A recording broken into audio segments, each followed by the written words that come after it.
Black for a day.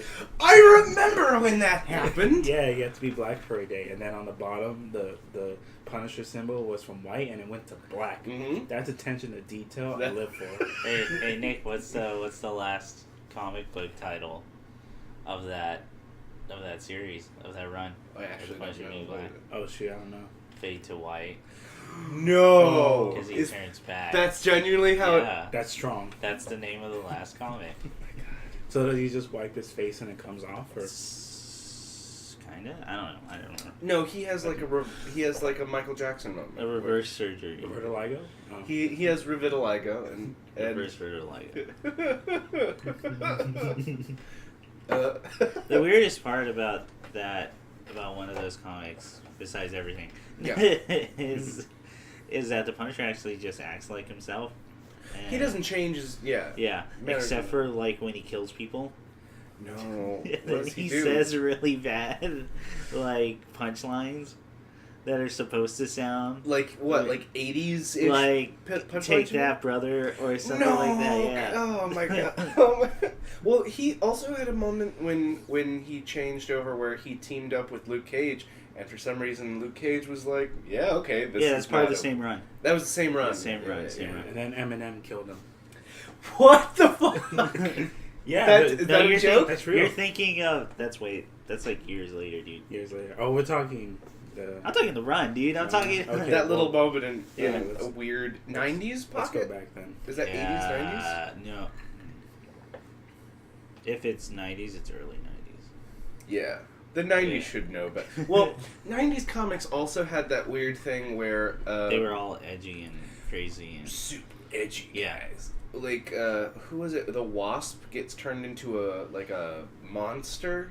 Do you remember that? no. Yeah. There's like a storyline where Pym finds out that his wife is got cancer or something, and he's like, I'm gonna science this problem away. And then they basically Brundlefly the Wasp, and they put her in Really? like a giant thing, and then she comes out like a wasp woman, like a Yeah. giant wasp woman, like a nightmare wasp woman, and then they kept her like that for another 30 issues in that run. That's so weird because that's like Marvel zombies but reverse. Yeah. Where Ant-Man is the one who's like a zombie and Wasp is normal, Mm-hmm. Mm-hmm. and he's trying to get the cure from her, but is slowly eating her body. Mhm. It's food for thought, guys. Food for thought. Food for Comics, thought. comics are amazing. Remember that time the Punisher moved in Archie's neighborhood of Riverdale? And then murdered Yeah. everybody? I'm Not still everybody. looking for that first issue, dude. Not everybody. I want it. I have a first issue of Archie vs. Predator. Mind you, that's not very hard to find. But, Yeah. but I'm just glad I have it. It's as long as you think it'll be. That's how long that situation. I haven't even opened it because it's brand new. Oh, I'm okay. like, oh, this stupid bullshit's gonna be worth like $5 someday, and I can't. Do you remember there was a moment where I was like, oh, maybe this show is actually this Riverdale when that came out, like, Mhm. oh, there's gonna be an explosion of Archie biz. It's Yeah. gonna be wild. And then what ended up happening is everyone just kept repeating, Sabrina's in this? So what? But there Because we were, wanted Teenage Witch, we wanted a teenage witch. and we never got it. So You know she had a manga? For Sabrina? Yeah. Yeah. I didn't know that. I know because one time I took my sister to Frankenstein's, Oh yeah. Yeah. and they just gave it to her for free. Really? Yeah. I wonder if she still has it. I could ask if like, Oh, that's neat. what's that about? What I was gonna mention was, so they had a story about Hot Dog, the dog that Jughead has. Yeah. Mhm. Dies. He gets hit by a car, Okay. Uh-huh. and so he takes it to Sabrina, Uh-huh. and it's like, Please bring my dog back to life with your magic, Sabrina. Already taking a dark turn. It would have been darker if he said turn him into a bunch of hamburgers. Which is what the actual Jughead would do. I'm tired of all these writers coming in and changing. I can't stand its inaccuracy. Riverdale, Archie characters in name only. Yeah. Oh, but then they had like a 5-episode run of zombies in Riverdale that Sabrina's magic was just too powerful and So I really don't know what the show is about then. No, not the show. Not the show. The comic. The comic they printed. Oh, I thought she showed up in the show Riverdale. No, not yet. See, if it's a comic, I believe it because Archie has done everything imaginable. Getting shot. Get shot. I heard they're doing there's a current horror comic running for Archie going on right now, and I heard it's legitimately good. Really? So I don't know what that's about. So I might have to check that out. I really want to find out more about that too. That sounds. Apparently, the Flintstones comic is crazy confident. It's really good. It's very much what Jendy Tarkovsky was talking about doing when he wanted to do it for 2001, wherein the Flintstones is like a remarkably uncampy look at married life. Yeah. But then also rock puns. Yeah. So I guess a lot of the episodes are just my husband has a drinking problem and I don't know how I'm dealing with that. But also the garbage disposal talks. They have a smoking problem and smoking hasn't been invented yet. Yeah, so exactly. I wonder what's up with that. No, smoking in this situation just means they like to light their clothes on fire. And and they just call it camel. Oh my God, it's camel skin. Yeah. And oh wow, I think we're competent enough to write. I think we that. should write. Yeah, Ian. Yeah. Betty or Veronica. Oh shit. I really hope you picked the right one. Then we have to talk after this. I guess. Oh shit! I feel like you can't tell, but he looks very earnest right now. I feel like he means it. So. Can't even look at him. I'm gonna say Betty. Why? What the fuck's wrong with you? Yeah. Oh, do you my not God. Do you not like people or human beings? First of all, you know the answer to that question. Second, I don't know. I always felt like she was the one you're supposed to pick over. Yeah, you're supposed to pick Betty. But Veronica's a goddamn human being who does her own things. I don't know. Betty does stuff. Hey, what? She can fix a car. I think that's addressed 2 or 3 times. Okay. She's handy with her hands. Well, you got me then because I don't know Veronica. No, Veronica's an intelligent woman. She's also very rich. She is. Those are literally the only things I know about her. To be fair, I haven't read Archie in Well, I read the new. Since. Fuck, dude. Middle school? It's over a decade now. I read the new run, part of it by the guy who worked on Sex Criminals. Oh, okay. You know who I mean? No, but I know what Sex Criminals is. I don't know the guy's name. They did a brand new run, and it was I had to read Sex Criminals. oh, it's really good, I man. heard it's good. It's so good.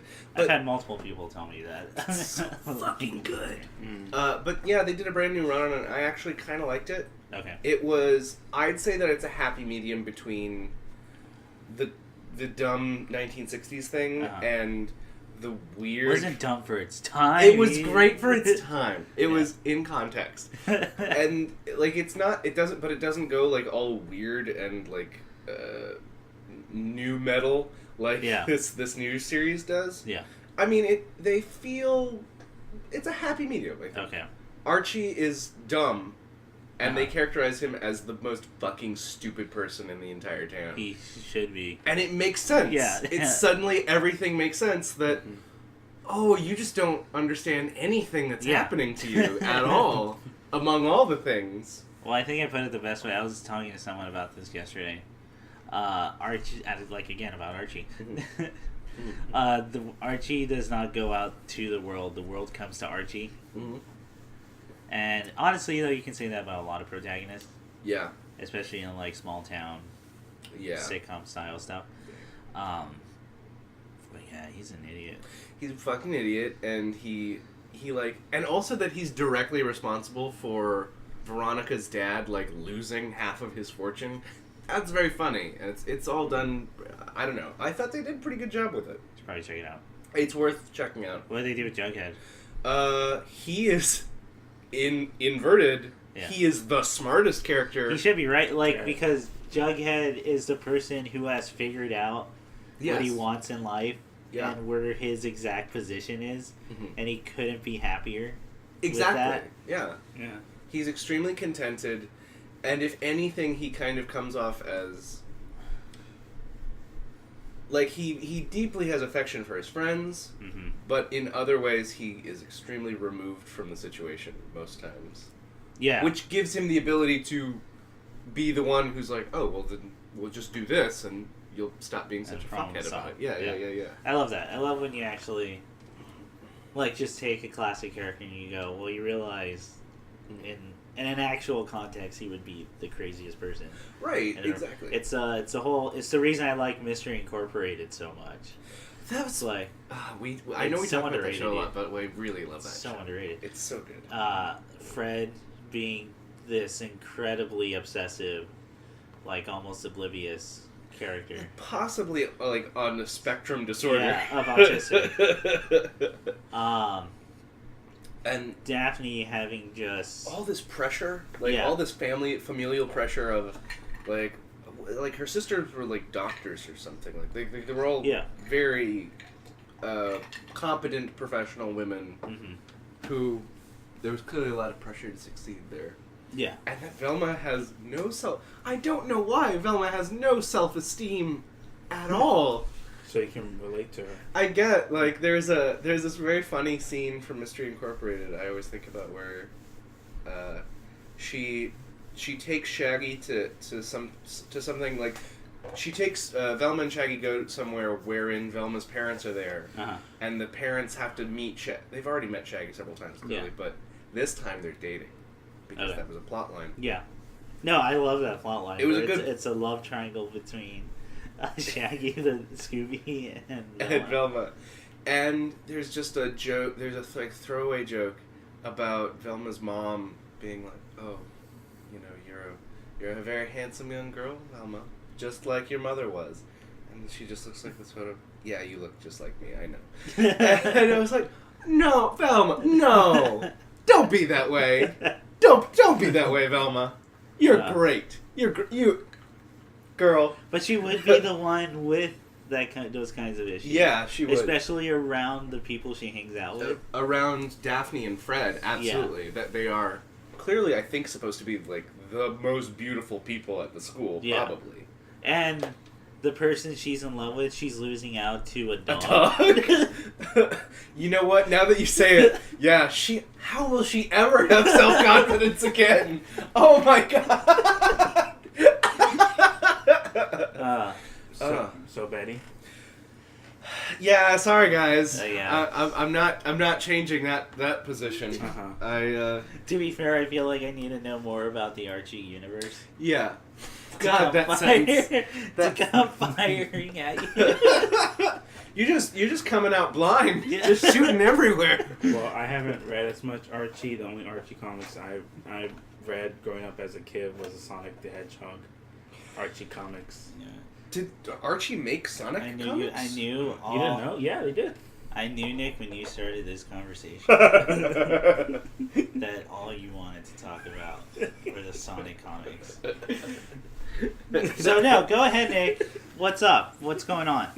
So, what's that What's situation? with the Sonic comics? Knuckles an uncle at one point.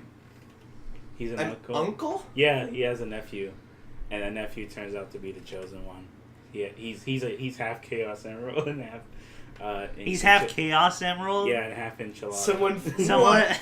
What? Oh God!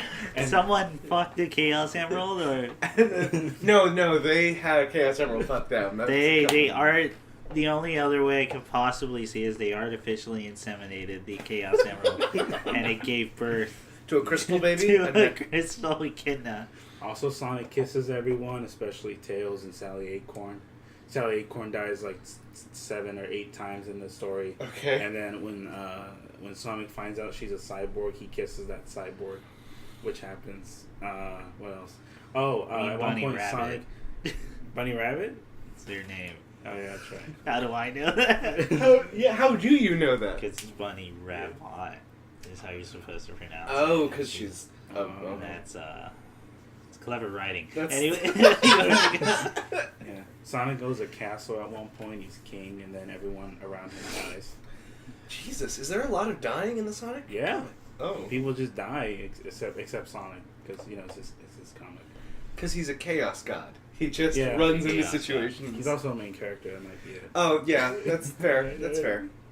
The the one other thing that I know about that, because Sonic comic is, oh my god, that sounds like I had a stroke. The Sonic comics, that's what they turned into that '90s cartoon. That was the Sonic Saturday morning cartoon.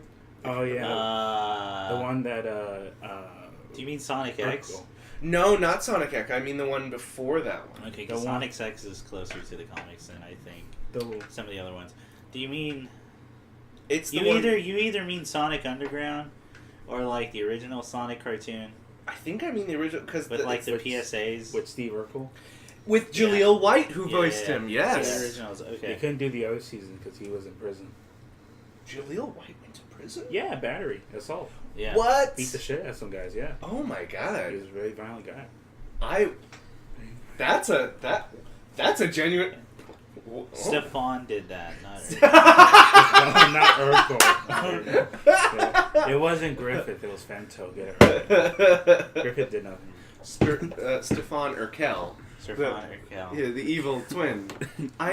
Also, did that show have like a bunch of? I know we're all over the place. Yeah. That show had like 5 different evil puppet episodes. Yeah. Yeah. They had a bunch of evil. At some point, it was like just the Halloween special was to get the Halloween. To get the puppet. That fucking demonic puppet on the show. Shoots lasers. How scary. It was a weird. Okay, I promise we can go back to Sonic. Well, we will. I want to get to this point. Really, I'm okay with. Okay. I'm fine either way.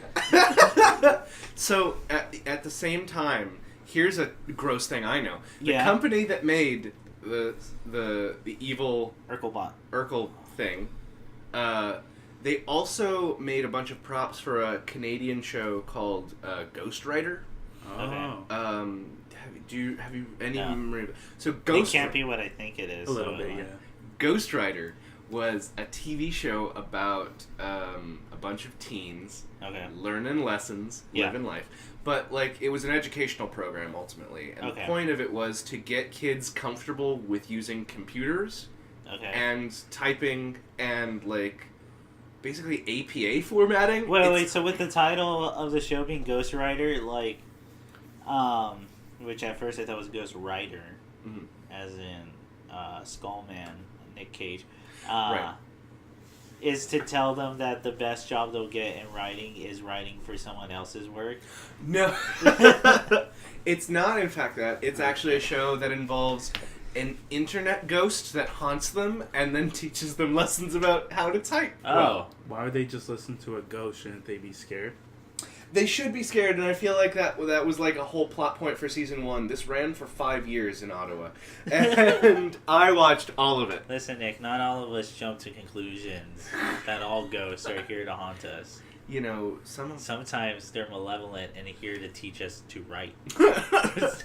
But there was a 2-season plot line called the Grimer arc. Okay. Because it worked like anime for some reason. Sure, yeah. There's arcs. Yeah, man. And Ghost Rider, who is a will-o'-the-wisp and can only communicate by typing to them on their laptop or on typewriters, which some of these children had. Because it was the 90s. It was the 90s. Yeah. Can't afford a fucking Mac. Yeah. Yeah, look at me. Done. I can't afford an Apple II. I have to stick with this.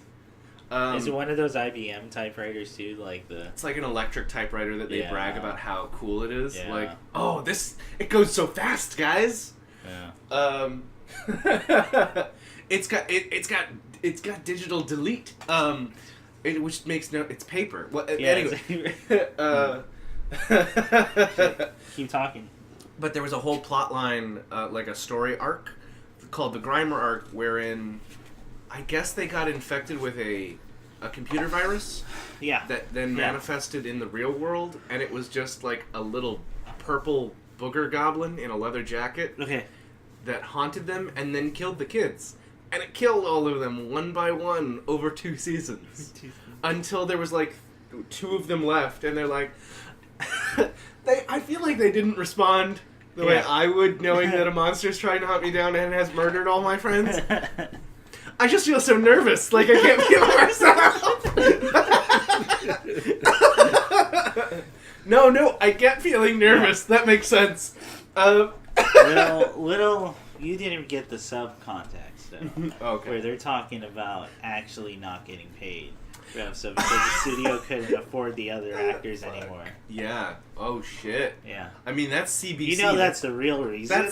It's public broadcast, you Yeah. know? Like, then the twist at the end, which was so fucking... Because this is how the end of the show was... It was 3 years of nothing that exciting, and then 2 years of, we're gonna murder the kids! And then the last episode was every kid they'd ever had in like one shot, which was weird because like they'd cycled through. Yeah. They Doctor Who'd some people. Okay.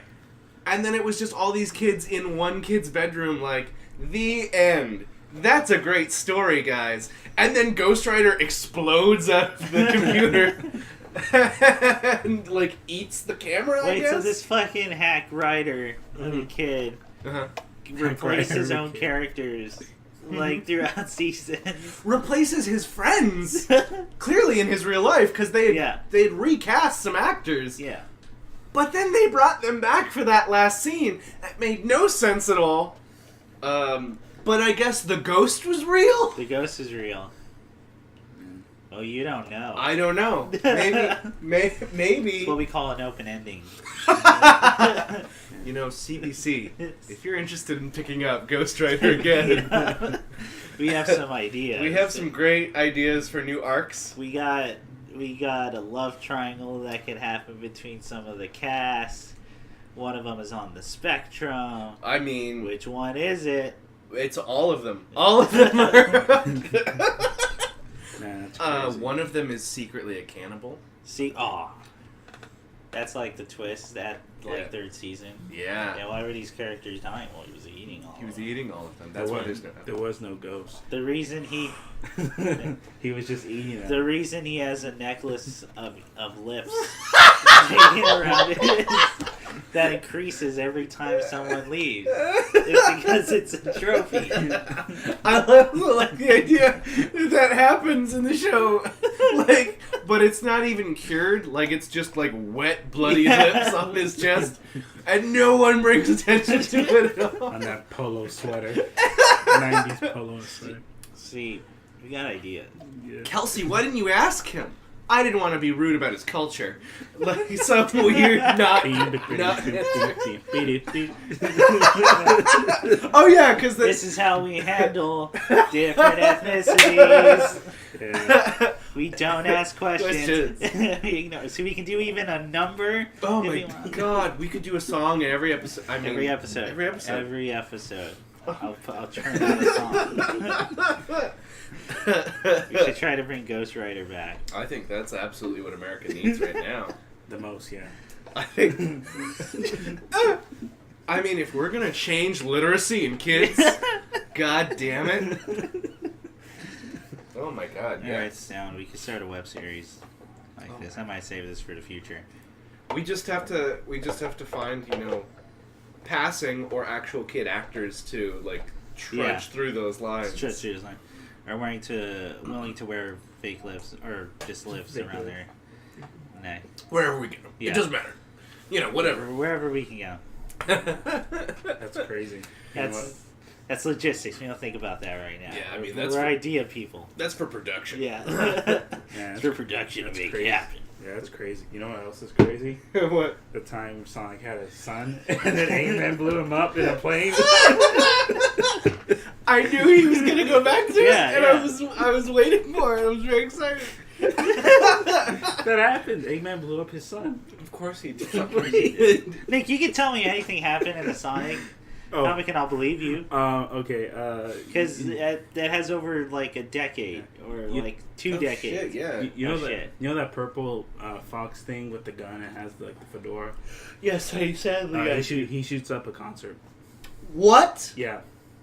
The cream. The cream It cannot bunny. be scathing commentary on today's culture. That was like in '92. Yeah. But yeah, he shoots up a concert. Yeah. Does that genuinely? This was pre 9/11 America. So This is a different world, you know. Yeah. It was a time when. So, y'all know about the brand new Sonic game that just came out? Sonic Forces. Forces. Manaya. Oh. And you No, get to, not the good one. Oh, sorry. You get to make your own character. Yeah. In it? Yeah, you Yeah, do. yeah.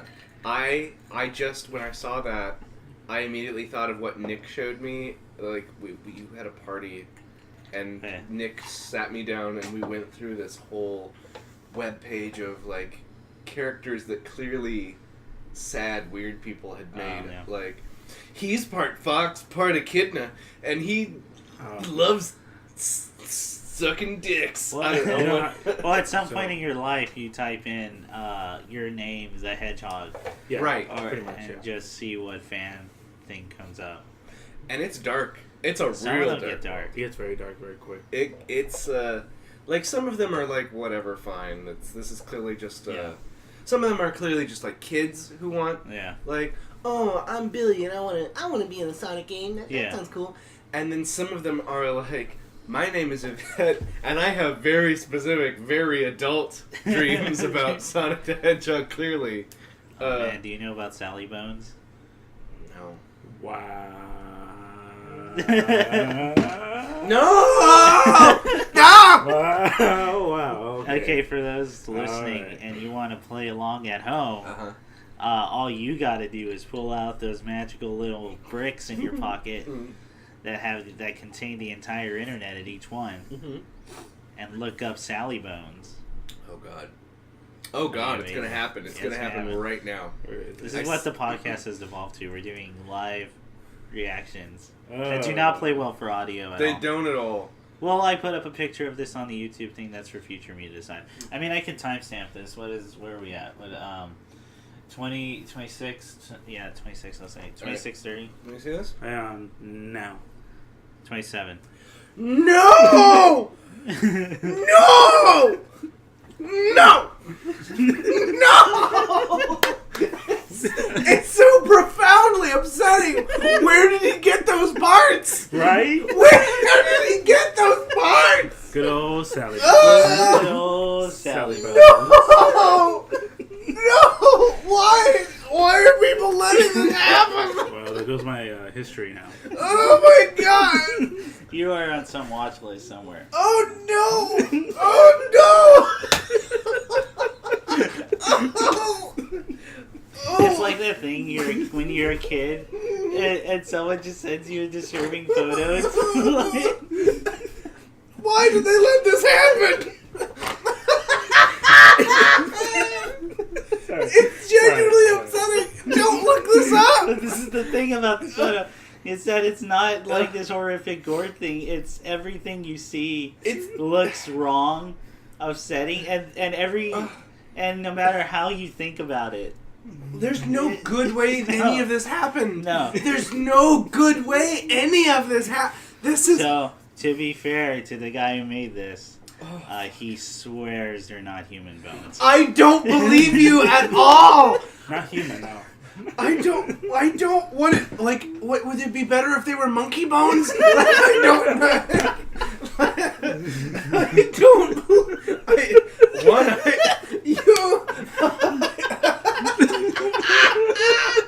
This is... That's not even where my brain went with monkey bones. It's like, I bet you just got a bunch of fake skeletons like me and Nick buy. No, these leg bones and the femurs, that shit is not plastic. Oh, it's way. It looks way taller than. Yeah, enhance that. Oh, sorry. Oh, yeah. It's Hold probably on. one of Sorry those about medical skeletons.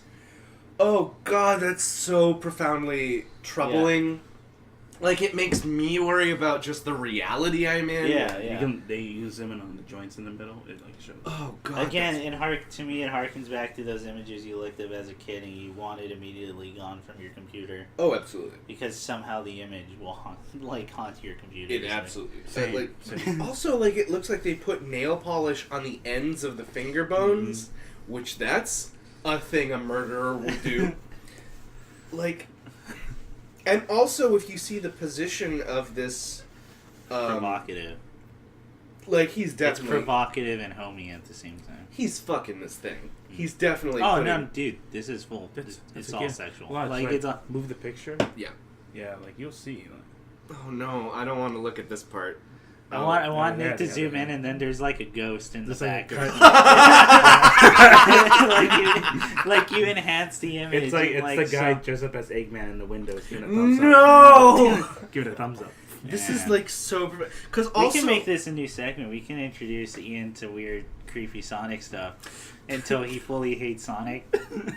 Like, I actually really. One of my favorite games is Sonic 2, and this makes me not feel great about Yeah, it already. I know. I want to ruin that for you. I want to like. Damn it. Do you know about Sonic Dreams?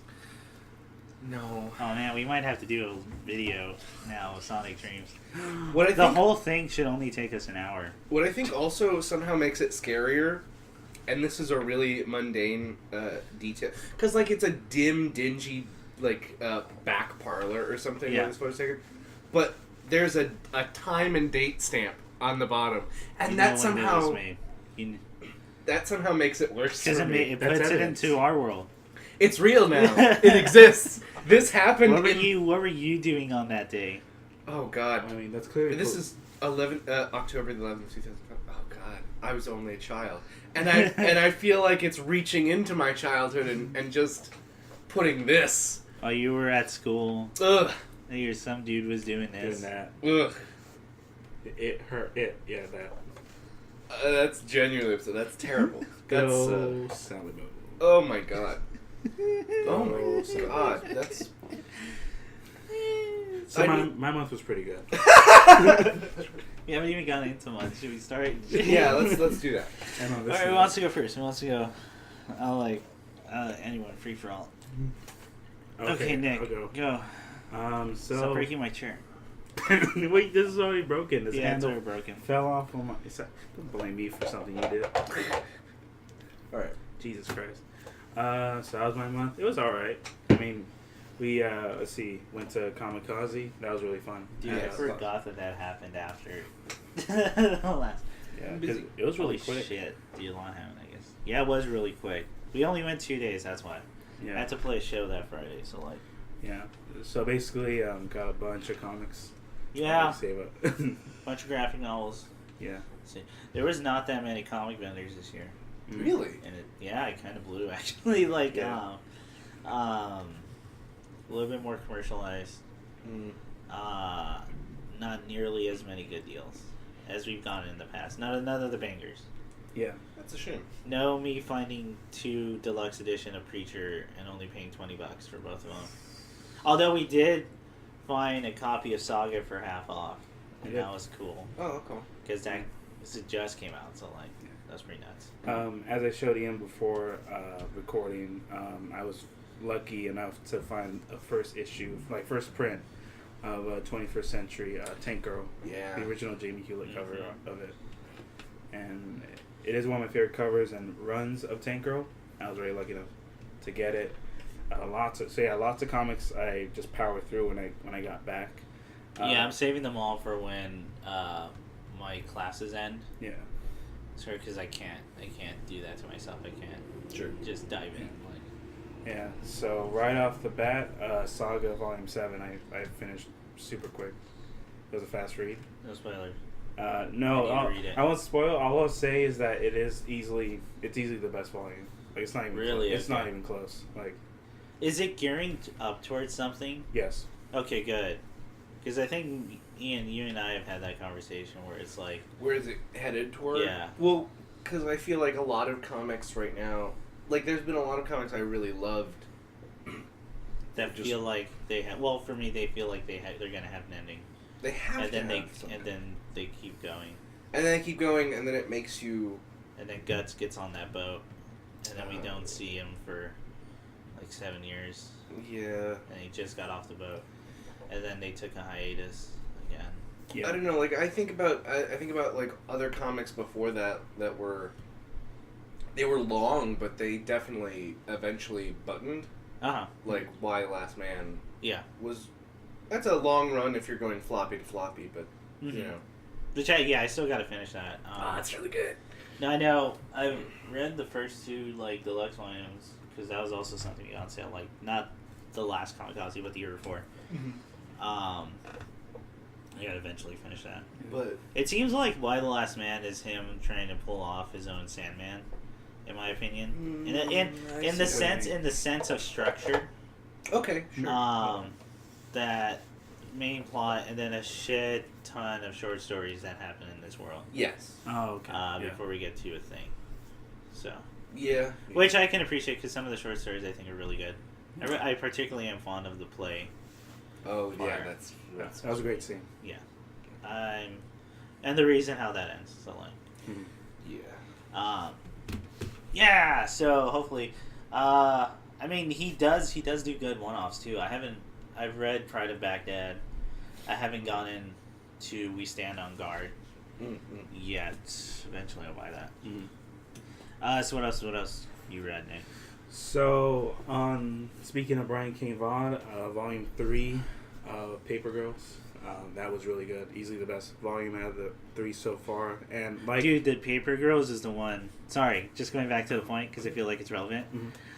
Is the most like I don't know if he knows where this is going because Paper Girls is the one to me where it seems like this can easily just all fall apart. Like, gosh, yeah, I've read all of Trade 1 and part of Trade 2. Okay. So okay. Yeah. But Volume 3, I think if you didn't like how 2 ended, or kind of like the whole conclusion of 2, or kind of like the cliffhanger they had, 3 absolutely makes up for that series, because just like with Saga, with a certain volume, the last panel, the implication, you know how Saga, the last panel of a volume has an implication of a team up?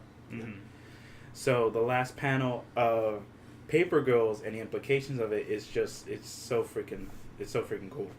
It's just all the implications of it. It's just like, oh, let's fucking go! Like it's gearing up. So that I liked. So those are series I already know. There's some comics I've been hearing about, and I kind of wanted to try. Some are one-offs, some are series. Yeah. Well, for instance, one I just heard good things about was I Kill Giants. Yeah, I've heard good stuff about that. I haven't checked it out. Ian, have you heard?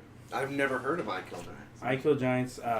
The story of it, kind of like the gist of it, is that it's a little girl and one elementary school in a small town, and then one day for show and tell, the teacher asks, "What do you have to show for us?" And she says, "I have an announcement to make. I kill giants for a living. You all can thank me later." Yeah. And that's the setup, basically. Oh, okay. She said she claims she kills giants, and then, but it becomes a whole thing of, is it true? Does she actually do that? Oh, so it's okay. So it's a mystery of whether or not. Yeah. Okay. It's that, and I it's hope she's lying. I can't say anything. Okay. I'm sorry, because the whole what I really enjoyed it was a lot of parts where it was kind of like showing more of like her home situation. I think the characters were the best part of it, like strong characters, and a very bittersweet ending. Kind of reminded me of Fully Cooley, where it's like, oh, okay. Yeah. So that's a trade, like that's one thing I can get, and it's one and done. Mm-hmm. Okay. Yeah, I can lend it to you. So I don't know, because I want a story like that where the person who, because usually the person who claims something, there's some truth to it. Mm-hmm. I want it to be just completely full of shit, and they're digging themselves into this lie deeper and deeper, and like staging stuff. But they're really good at it. Like they're just real, like, because it has to be to the point where, because they would have to know, I can't fake something to make it look like I'm 100% correct. Right. It has to be just enough to make the person keep questioning Yeah. whether or not I'm telling the truth or not. You'll really like I Killed Oh, Your yeah? Instinct. Okay. You'll really like it. I'm excited to read this. Okay. Yeah, it's a very quick read. Let's see what else. One series I wanted to get into by Image Comics was a new series coming out called Rumble. And what Rumble is that you were looking for those volumes. I was actually at Kamikaze. I was trying to find Volume 1. I was able to get Volume 2, but not Volume 1. It was kind of hard too. And Rumble is basically created by the artist and writer for the Hellboy spinoff, BRPD. Oh, Yeah. yes. Yeah. Both of them. This is their own run, their own series. But it's not Mike Mignola as the artist, right? No. No, but I will say, what I say about it is that I think out of everything we got, I think this is the most, how do I say, comic booky. Like, it's not theatrical, like, it's not cinematic, or it's trying to go for a very dramatic take. Mm-hmm. It's very comic booky. It's like Redline, where it's a very fast-paced, very visual, appealing. Okay. I will say, unlike Redline, the story itself is as good as the art. It is fantastic. And we're also like Redline, that it emphasizes speed or kinetic energy or like extreme focal points. Okay. Visually, it's very stylized, and that's cool. Yeah, the story of itself is basically a guy's working at a bar. A scarecrow walks into a bar, brings the entire city into a 2,000-year-old war against mythological creatures that are trying to adjust to the new world. That sounds really cool. That's pretty comic booky. Yeah, basically. So yeah, if you enjoyed like stuff like that, fast paced, very visual storytelling, I would recommend Rumble. It's fantastic. Okay. Each volume gets better. That's fantastic. And also new series coming out, Visions of Marvel. I was able to read first. Yeah, I'm really looking forward to that. What can you say about Visions? The Visions is basically about Vision from Marvel, and he decides one day to leave the Avengers and to go live a normal life as a suburban dad. Creates his own family. Yeah, nuclear family. Creates a wife bot and a son Vision and a daughter Vision, twins. Okay. And they try to adjust to the suburban life. And it is, out of everything I read, it's one of the darkest. Saga would definitely be the darkest. There's no way that story's happy. No. Like, there's no way you get out of that feeling good. Yeah. No. Like, because that's just an existential play, like, happening in front of you. Absolutely. Do you remember when Dennis on It's Always Sunny bought a house with Mac? Yeah. Oh, okay. We don't have to talk about it. It's really good though. It's the reveal of the mac and cheese. Oh yeah. Oh my god. You said you liked it. I had to keep making it funny.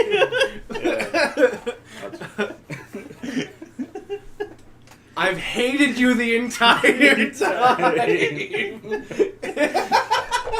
Oh, it's so good. I just like Dennis is already an insanely unstable person anyway, but to watch him continue to do the commute every day and see that neighbor that he doesn't give a shit about.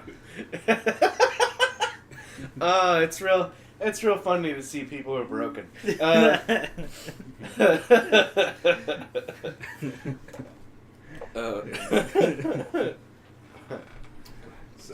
Sorry. Yeah. So that I was able to finally get an essential of the entire Batwoman run by J.H. Williams III's run. That's the newest one? Yeah. Okay. Who did he did the art and he did Overture. Sandman. Oh yes. So that grade A, like top tier. It showed so much on Batwoman. I was completely blown away at the transitions of each page and the way they're actually, or some pages were actually connected. Yeah. But you don't know until like the last part of an issue. Ooh. So the entire issue is connected in one room, but you don't realize it. And it's to the end. That's how good it is. And also, I think out of all the Batwoman runs so far, I think this version's my personal favorite. I think so. I think this has like the strongest set of characters, and I think the way they address Batwoman, like, hey, maybe fighting crime isn't the smartest thing, or at least maybe doing it with a mask isn't the best way. Right. And she's like, nah, fuck you, I gotta avenge. Well, I gotta take revenge, and I do like that. Revenge! They call her out because like she is kind of she is kind of an asshole, and they call her out a lot. Which I think Well, anytime in the Batman universe, if you're a mass vigilante, like you got to be broken in some way. Absolutely. There's no, you don't make that decision for Gotham City. There's no healthy person Yeah. doing that. Yeah. There's. My parents are gonna love me now. Because then, even if you're honest, you get like the Red Hood. Yeah. He knows exactly what he is and what he's doing, and therefore puts no boundaries. Yes. Oh yeah. Man, now but I'm thinking about like Overture. Overture's so fucking beautiful. good. It's beautiful. No, yeah. Every single page is like this art, like great splash art that you can hang up on like your wall. Oh my god, the writing is so good in it. The writing's great. Yeah. It's the first like graphic novel I can actually describe as perfectly circular in its storytelling. Overture. I gotta do that. I gotta just reread all of Sandman again. Yeah. Okay, so I Yes. just wanted to say, hey, Sandman's great. Everyone should read Sandman. Yeah, but if you loved the splash art from Overture, you'll freaking love. I know. Because he killed it. Like if Scott Snyder and Greg Capullo's Batman, if that's their run, then I would say, I would argue that J.H. Williams III's Batwoman is their Batwoman. Like it's the best. It is the best version, in my opinion, of her in recent years. Which is cool because I knew nothing about it other than the names on it, like who wrote it and who drew it. Yeah, but that's how kind of it is with comic books, right? You follow the names. Yeah. Yeah. Because fuck if you're gonna try to keep up with everything. Everything is impossible. Yeah, I mean, I tried really hard when Batman restarted. I just gave up. Do they still do Incorporated? No. Okay. Incorporated was the last thing they did before Scott Snyder. Okay. Yeah. Okay. But it's a continuation of Incorporated, if that makes sense. I kind of liked Incorporated as an idea. I thought it still exists in that universe. Okay. They don't just talk about. They just don't talk. Oh right. Okay. Yeah. So what else is that? Is that for all you read or? For what I read, yes. Video game wise, I'm playing a good amount of Horizon Zero Dawn, which I just. Yeah, I gotta get on that. Again, that's probably another thing that I'll do once class finishes. Yeah. So you're right, Chris, that the first couple hours, like 2 or 3, Okay. Are weird. They are generally because I had a bunch of people come up and tell me, hey, just power through those first 2 hours. Absolutely. Because then that's when the game gets good. Okay. Yeah, where it's kind of like Wonderful 101, where it's like, I don't know where this is going. This is kind of... Wonderful 101 has that weird thing where you're like, oh, the game starts at like 20 hours in or something. Yeah, basically, like, see it like that. Because you need all the characters. Mm-hmm. Yeah. Yeah, basically, yeah, see it like that, and then 2 hours in. Yeah. And then, I don't think it's 20 hours for Wonderful 101, but I'm exaggerating. And then, so then when it kicks in, it really kicks in. Yeah. The world itself, I'd say that, let's see, Horizon Zero Dawn and Nier Automata had my favorite open worlds in recent years. I think I would argue Zero Dawn has one of the best open worlds in the game in a long time. Really? Okay. Yeah, I'm going there. How familiar are you with open world games? Like, I'm kind of used to do a lot of the early ones like Morrowind. wow, really? Yeah, early. Oh, I remember Elder Scrolls. Yeah, that kind of open world. So more of the old school style. Yeah, I mean Breath of the Wild. I was about to say because Breath of the Wild came out this year. Yeah. Do you want to? See, that's unfair because Breath of the Wild, its world is the biggest in game. It's the biggest, and I think there's always something to do. Like, yeah, I think it's probably the most well designed open world I've ever seen. Yeah.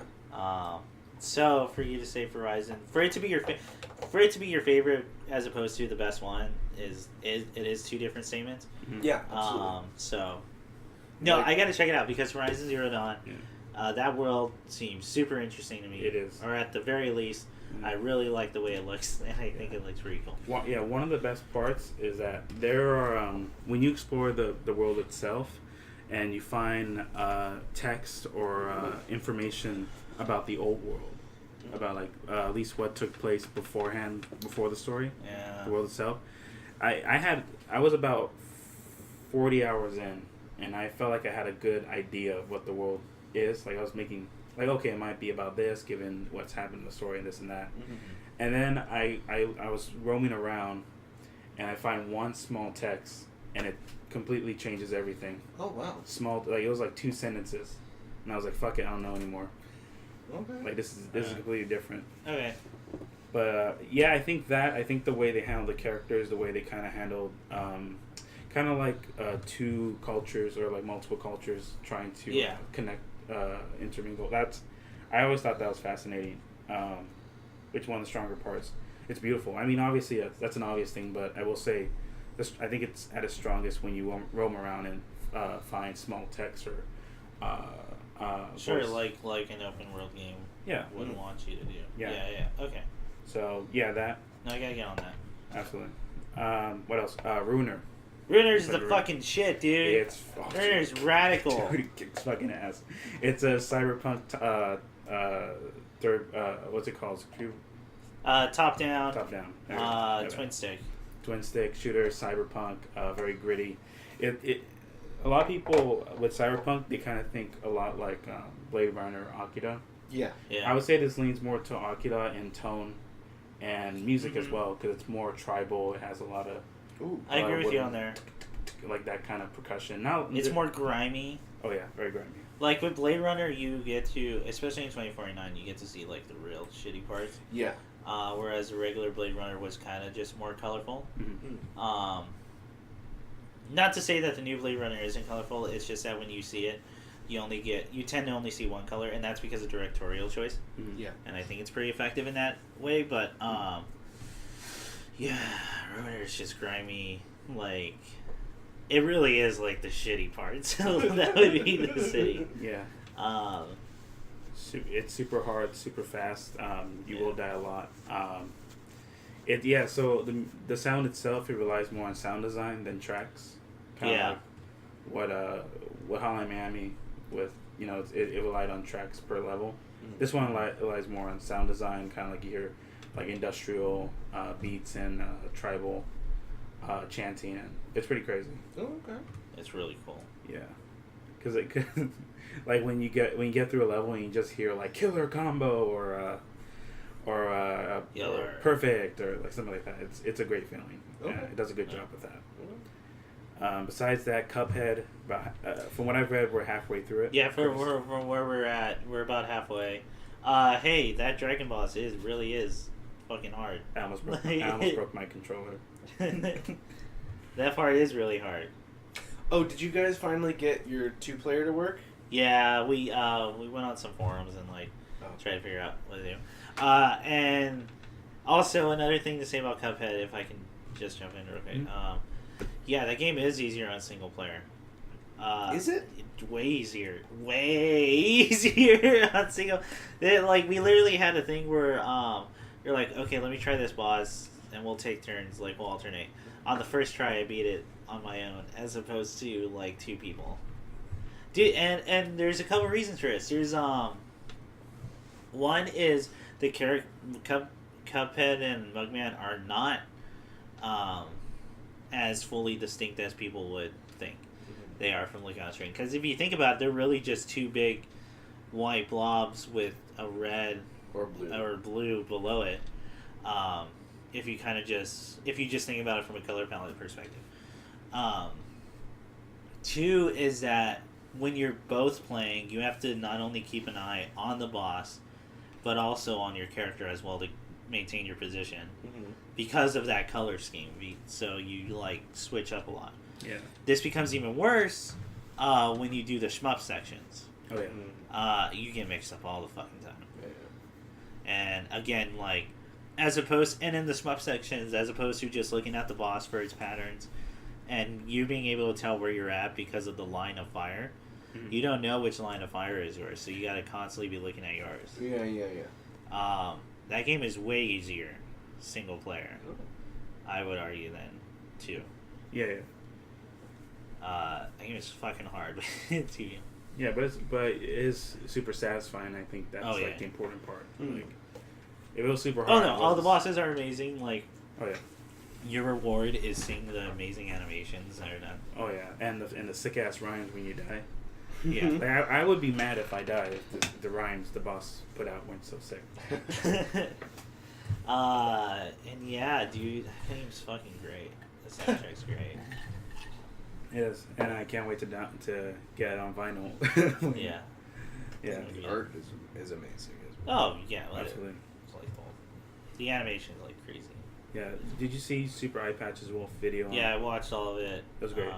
Yeah, it's a good little look into the history of that animation style. Yeah. Well, I think because he's an animation artist as well, or at least has animation friends. No, I think he does his own stuff. But either way, game's great. Yeah. Yeah. And I think that is it. Okay, That's it. Ian, what have you been up to? I played a video game. You did? Yeah. Really? Which one? Pretty, Was it Sonic Forces? No, it wasn't Sonic. I'm sorry, Sonic Colors. Man, I hope there's a skeleton. No! I can make in Sonic Forces so I can make my Sally Bones. Yeah, it's just a skeleton with the tail. Yeah.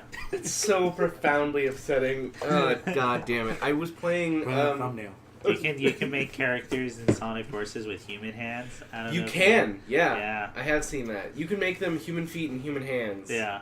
Gross. And it's gross. My favorite thing is that you do that with the Persona 5 costume. Oh, yeah, you can. Which, hey, what are the... You've seen Persona 5. Yeah. What are some of the most important parts of his costume when he puts it on? It's the jacket. It's the jacket. It's the gloves. Yeah. What color are those gloves, though? They're kind of like a creamy... No, they're they're red. They're red. red? In Persona 5, they're bright red gloves. Shit, yes. So why the fuck does he have human hands in Human Sonic hands, yeah. Forces? Ugh. Okay, so you didn't play Sonic I Forces. didn't play Sonic Forces, no. I just played... I played the new Mario game. Oh, Odyssey. Yo. Yeah. Okay. It was really fun. Isn't it amazing? Dude, it's so fucking Did you hit good. a Donk City? Yeah, I did. Yeah. Oh, okay. Donk City is now my favorite moment in any Mario game. Yeah, I agree. Especially the festival. Like, there's no... Have you done the festival? I did the festival, yeah. Okay, yeah. It's the my closest favorite I've had to like a... I don't know, so Mario Odyssey, I think, as a game, is like Nintendo doing a victory lap, more or less. Okay. It's not... I don't know that they made it to prove anything. It's made to be like, we did all this for you. Yeah. Let's just go back and do all the things we know you already like. Yeah. While still giving new things, like new worlds and... There are new things. Not to say that it's all rehash, but I think a lot of the meat of what makes Mario Odyssey really fun and great is shit that goes back to like Mario 64. And Well, yeah, that game is structured super much like Mario 64. Oh yeah. Yeah, you don't teleport through paintings, but you go to different worlds and You do teleport they're through each. paintings. You can, yeah, but what I'm getting at is your main mode of transportation is not that. Right. Yeah. It's just there's no real central hub, and so. Yeah. But the structure is there. Have you guys played it at all? Yeah, I'm at like the 500 moon mark. I was there, Okay. yeah. Okay. So I'm very late in the game. I got all the way to Mushroom Kingdom. Oh, okay. Well, it's not my copy of the game. That's why. Okay. What did you think of the ending? It is so cool. Yeah, it's really cool. Ah. It's really cool. Did you know that if you fall asleep on the beach level, the corgi sleeps with you on the beach? Did you know that? Anytime you fall asleep near the dog will sleep with you. That's so fucking cute. Yeah. That's one of the best parts. Is all the Easter eggs are in it. Like there's references to the older games in the series. When you get the moons, he does the peace pose, which is from 64. He does the closed fist, which is from the new Mario game, new Super Mario Brothers, and open hand. Yeah. Galaxy, and then I forgot what it was. No, I'm sorry. The closed hand was Sunshine. I'm sorry. Super Mario Sunshine. Yeah. My bad. And then, oh my god, it's amazing. It's beautiful. And the festival part is, I think, the closest a game has ever come to just deliberately like trying to needle my memories of childhood, because it's so,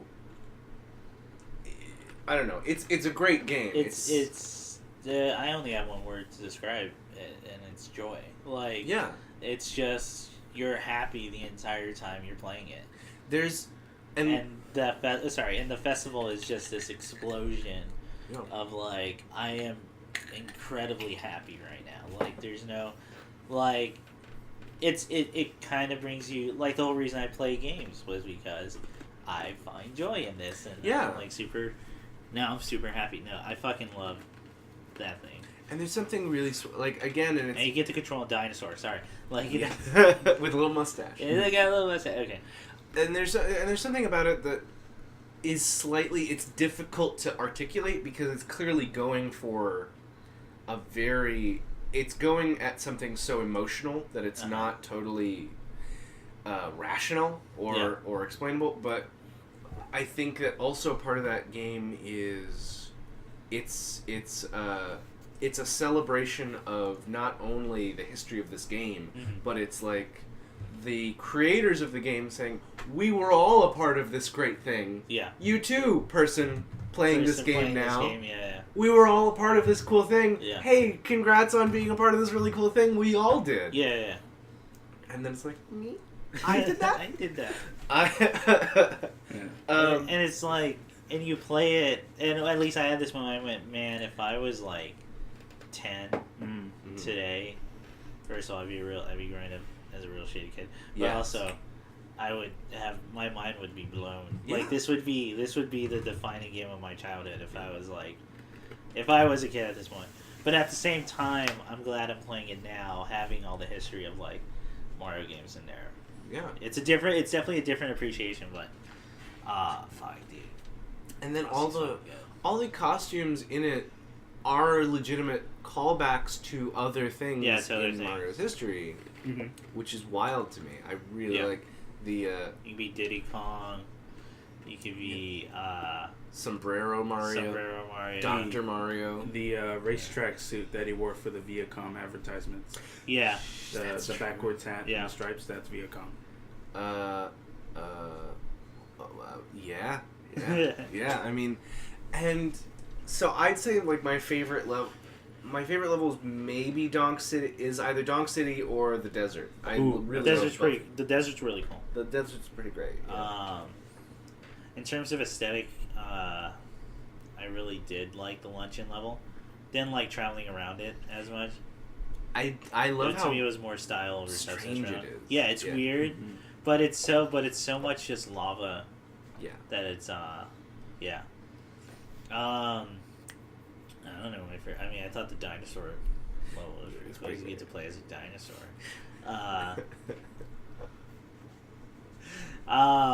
Fuck yeah, maybe it's New Donk City, dude. Although playing around on the moon level is really fun. Oh, just because of the height you get. Just of the gravity, yeah. Yeah. And the really weird jumps you can get. Yeah.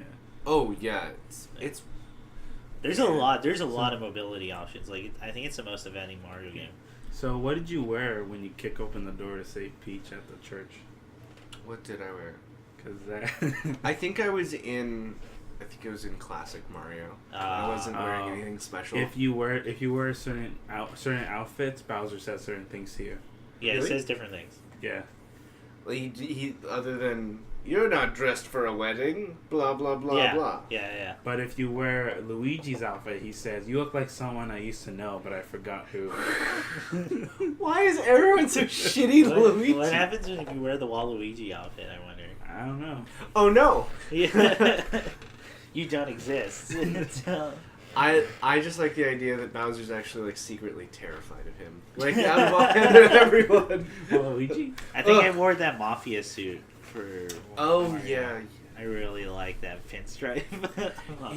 It's very funny, especially when you're wearing the suit in New Donk, and you just see Mario standing next to all these other people. Next to a fucking human. Yeah. It's weird. Yeah. Have you heard what I think you get to control them. Okay, anyway, it's fine. I think it was Shigeru Miyamoto was talking about it. But someone on the design team was talking about it, maybe. about like, so we're seeing Mario interact with all these people. What is Mario? And he's like, oh no, he's just a guy. He's just a human. It's like, well, so he's a freak. And then the interviewer like pushed him and he was like, well, I mean, he doesn't look like the other people there. And a great answer. Many people look many different ways. That doesn't mean they're not people. Wow.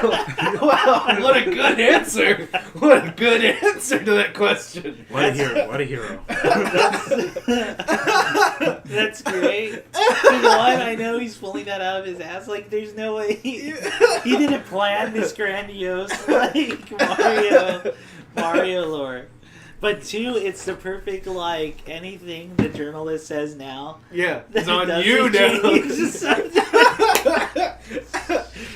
It's on them. Don't shame him for the way he looks. He's a perfectly normal person. What's wrong with you? I gotta see that. It's amazing. Oh, it's really funny. Anyway, Paulina for life. Oh, yeah. Wow. Oh, Paulina's the best. Just knocked it out of the park with that thing. Yeah. All the sewer levels are super fun in that. Oh, And yeah. It's been a minute since we've had a sewer level for Mario. I think so. It's my mind. I'm trying to remember in 3D World if there was some. But I gotta decide if I like this new ending more than the 3D World ending. Because I don't know if you know what happens with the 3D World ending. no, I'm not. It's incredible. All I'm gonna say is Bowser uses every power up. Oh wow! All of them at once. And you have a platinum-esque moment.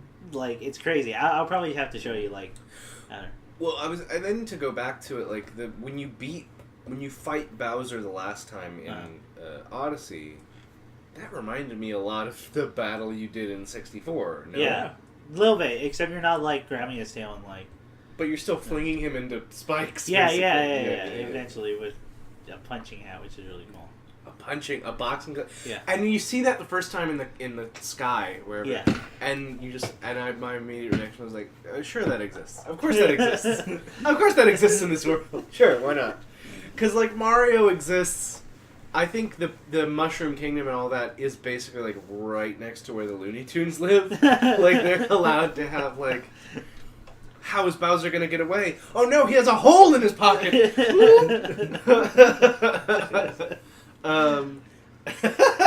So that's really fun. I loved playing that game, and it brought me back to a simpler time. Yeah. I was reading 2 books together. Okay. I was reading Amphigory 1, Okay. which is a collection of Edward Gorey's stories. Okay. And then I was reading Edward Gorey's biography. Why so much? Why so much noise for Edward Gorey? What's he got going? What a strange person. He's great. I really like Edward Gorey. So I know nothing about this person. So okay. Same. So Edward Gorey. I'm not gonna front. Okay. I'm not gonna. So you pretend? Yes, I know. Sure. I know this author. So I'm cultured. Edward Gorey. He did a bunch of illustrations from like the 60s all the way up to the 90s. And then he died in 2001. Okay. You should look it up. He did a bunch of books that were mistaken as children's books. Okay. But they were not. And you should never give one of his books to a child, probably. Oh. So he did kind of ink sketches that were Edwardian or Victorian-looking characters in really morbid, terrible situations, and then he would write poems to go with it, kind of like little narratives. Mm-hmm. He has one story called "The Curious Guest," which is like a scary, like a 5-foot penguin that shows up to someone's house and he just annoys them till they die. Okay. Like, he doesn't kill them. Yeah. He just irritates people, and then they die. Mm-hmm. Or he has one called The ABCs of Death, where he just... Okay, that's where I know him from. Because I'm looking at some of these images, and I'm like, I think I've seen some of these. Oh, the movie? Yeah, he also... No, No, the movie. He did do He did do the movie. but we're not talking about it. Oh, okay. Yeah.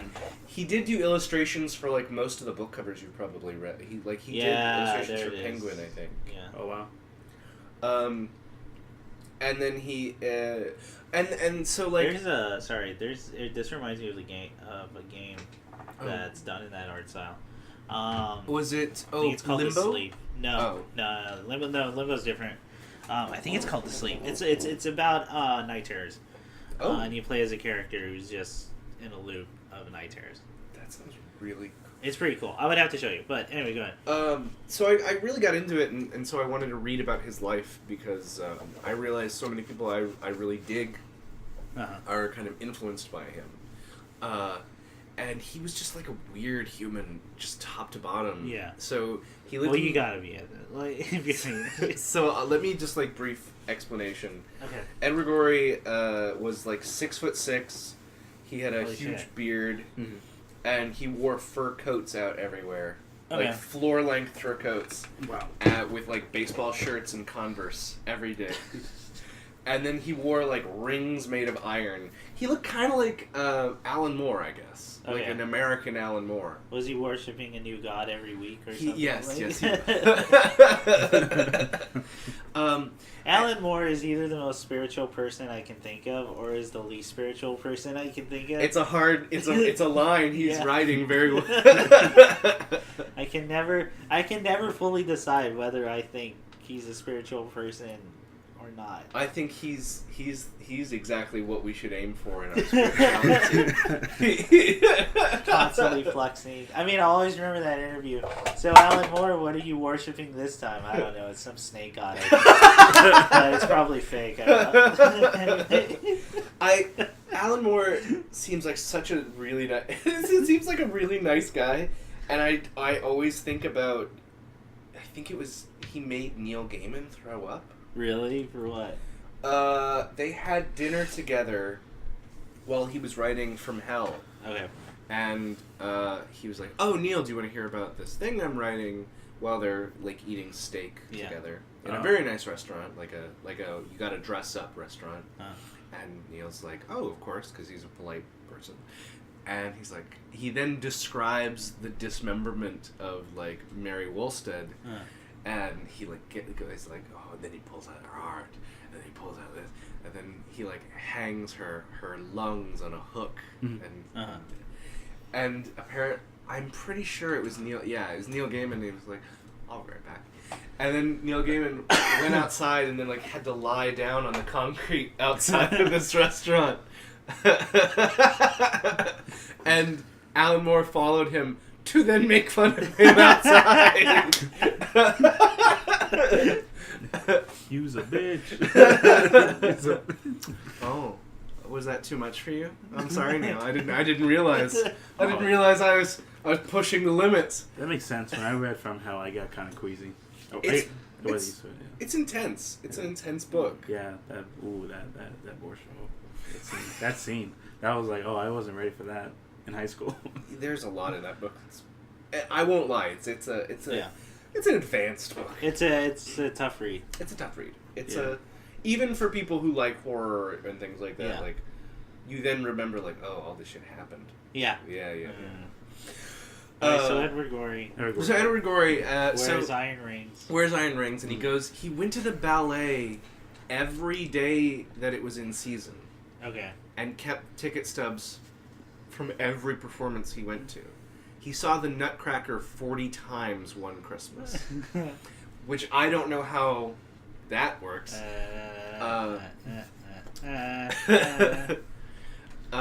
And then he wrote all these books that are like they're maybe like the size of a tablet. They're very small books, and they're hand illustrated. And they were usually just like really dark, morbid, kind of in the style of Charles Addams, who did the Addams Family, the illustrations. But he would write the poetry, he would do the illustrations, and they're great books. But one of the things is, a lot of times he would have children be characters in the stories. Yep. Though they are not books for children. Mm-hmm. Oh, I see. He had one book called The Curious Sofa, Okay. which is basically a book about like A sofa that eats people. That sleeps on people. no, it's like people Get absorbed into a sofa and their skin becomes the leather of the sofa. Like Danny DeVito. Dan- I think he called you an asshole, Frank. Is there a man in that sofa? What? I don't know what you mean. Human There's a man in that sofa. Human chair. The chair that skins people. It's a book about just like finding excuses to have sex with your house guests on the sofa. Oh, wow. They don't show anything, and they don't say sex in the book, but They just give you a they list give of you enough. excuses. Yeah. Or there's a One book. of them is simply this sofa looks really comfy, Oh. doesn't it? Why don't you relax for a moment? Yeah. There's another book he Oh, wrote. what an erotic sofa. Does that do anything for you? Look at those curves. Yeah. It's almost as if there's someone in it. That would be amazing. That would be if someone made an adult piece of entertainment where there's a man in the sofa. I would watch it all the time. Oh my god. So then he had one other one, just briefly, because I know that these books are very visual, so like looking them up maybe would be in your benefit. They're great. They're beautiful books. He did another one called A List of Excuses for a Maiden, Okay. wherein it's just a book of women who lose their virginities in weird ways and weird things that the woman should then say after that has happened. Like Who's the audience for? there's no audience for that. There's no, absolutely. So then he got to. No, I love that. I love books with no audience. There's no audience at all in mind. He did the revival of Dracula in 1978, and he designed the sets, the costumes, and. Okay, that's where I know. Yeah, that's where I've heard his name before. Okay. And he won. He won for best revival, best costumes, but he didn't win best sets, and he was apparently furious about that. And that's the kind of person I want to be one day. Is You're never happy, you never won 2 satisfied. awards in the same year. Yeah, but I didn't get sets. I fucking drew all those. 2 is a much smaller number than 3. Much bigger. 4. That's twice more than 2. The only way I can see that being somewhat like, okay, that's fine, I guess, is if he didn't actually put too much effort into character. That would and be the great. other thing, but set was like his jam. I and worked like, so hard. Yeah. And he got it for the stuff he half-assed or something. Like, There's something really amazing about the, and we've all talked about, like, people who put in a bunch of effort into things and then just, like, some horseshit ends up with, like, no, we just like the cats. yeah, he just like the cat. So one last thing I want to mention, just because I find this weird and funny, is he was also a man who lived with many, many cats and no one else. Of course he did. Because he was that kind of person. Of course he was. Yeah. That's the least surprising thing out of that entire And scene. they were like, "Oh, how many cats do you have?" And he would always say 5 or 6. And they're like, "Do you know?" And he's like, "It's hard to tell sometimes." And they're like, "Oh, okay, but how do you know it's not more?" "I couldn't handle 7. 7, they turn on you." And he's like, "What does that mean?" 5, you can control 5 cats. 7 cats, right out. Then they have you. So I thought this was gonna lead to he just has a revolving door. Oh, Like of cats. cats. I'm sure that's also the case. Yeah. No, he puts them on a shelf. But Here's the thing with the cat. Would I ever be willing, if I got a cat, would I ever be willing to put up those high shelves those for little them to platform. crawl on? just dig a hole for the cat. I'm sure cats love holes, right? This is your home now, and like it's 6 feet deep, It's and just there's no way to get out. And then you lower food down in Yeah. a basket. Yeah, totally. Yeah. It's my kitty cat. So I've been reading Edward Gorey. I really like him. He's great. And you can get... He wrote like over 100 books Okay. of these things, and you could get them in collections called Amphigory 2, 3, 4, I think. They're great. You can also get solo ones, but like they're out of print. So. Okay. Yeah. So I like those. I've also been reading. I was trying to find. By the way, I was trying to find that writer, and I'll talk to you later about trying to. Oh, okay. But I was reading Clark lately. I just picked up Clark. Arthur C. Clarke. Oh. Okay. I just got Imperial Earth. Ooh. Okay. I haven't read that one. It's pretty good. That's a good one. Yeah. I like it. Clark's good. Yeah. Clark's a good time. Clark is a good time. Yeah, if you read Asimov, don't read the short stories. He's not good at short stories. Asimov's short stories suck. I just want to like get that out there, man. Yeah. Like, Never read. Classic series, Foundation. Terrible short story writer. Same with H.P. Lovecraft, not the best. Yeah. yeah. My favorite short story from H.P. Lovecraft. I'm trying to think of something to disagree with you on H.P. Lovecraft. I'm actually having a hard time. Like, even the ones that I like, I acknowledge he should have edited that more. Yeah. Like, I'm thinking... Well, I told you that story. I have, like, the full collection of H.P. Lovecraft. Yeah. Or Nick does, I think. Mm-hmm. And it starts off in chronological order. And that first story is definitely a first story. And it is definitely... I'm just going to spoil it, man. It's only like 10 pages long. The twist to that story is literally the cave monster is a human.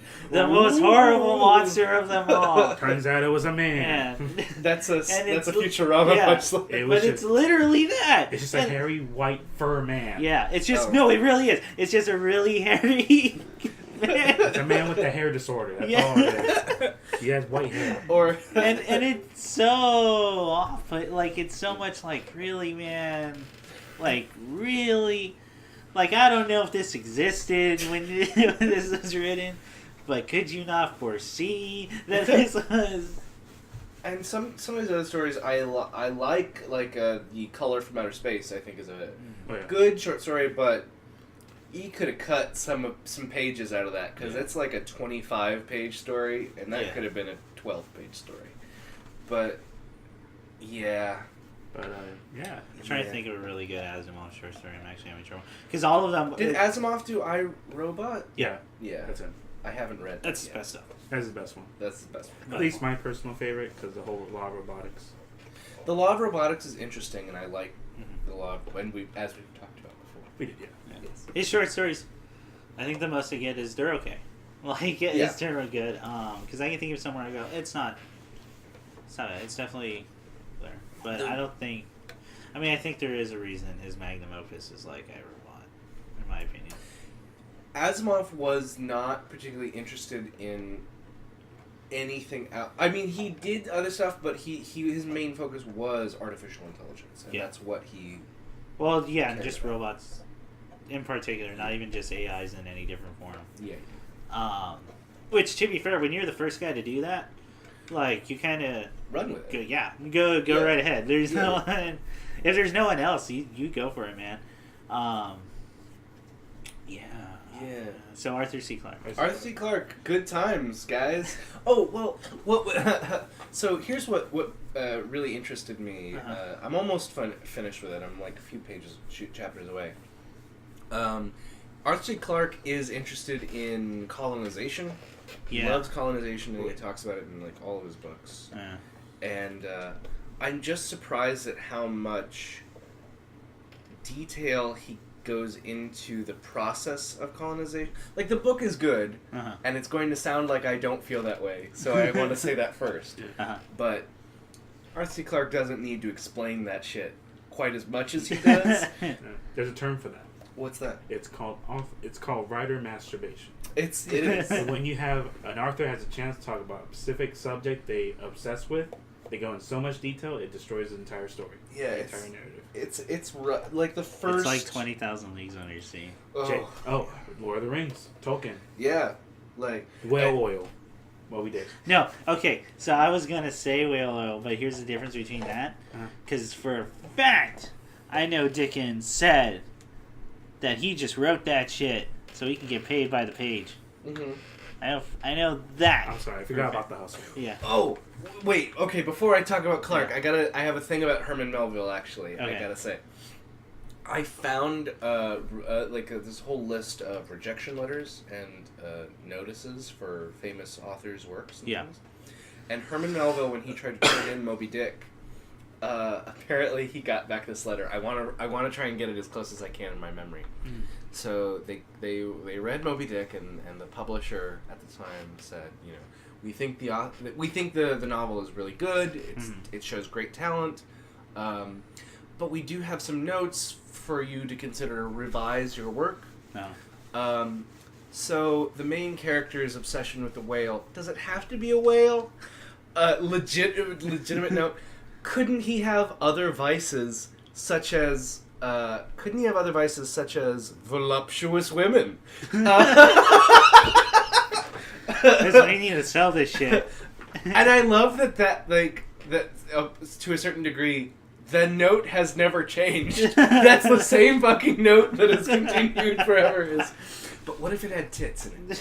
I'm not saying it has to. I'm just saying your profit margins are gonna go way up.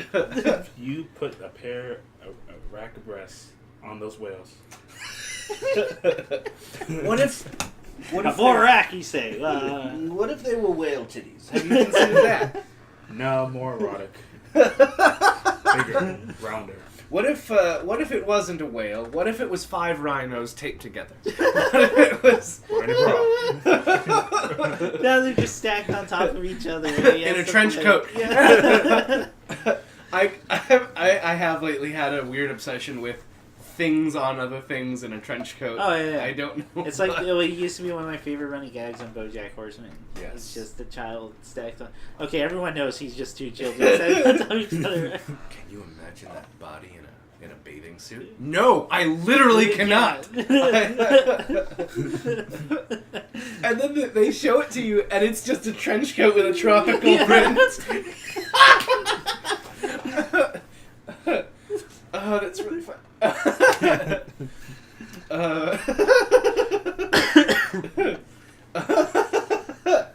So, those notes have never changed. Yeah. Mm-hmm. Well, but never will. If you push past that, it's actually a really interesting book. Okay. About one thing I always really like about sci-fi is it's an excuse for people to deconstruct the world and the society they live in. Yeah. Mm-hmm.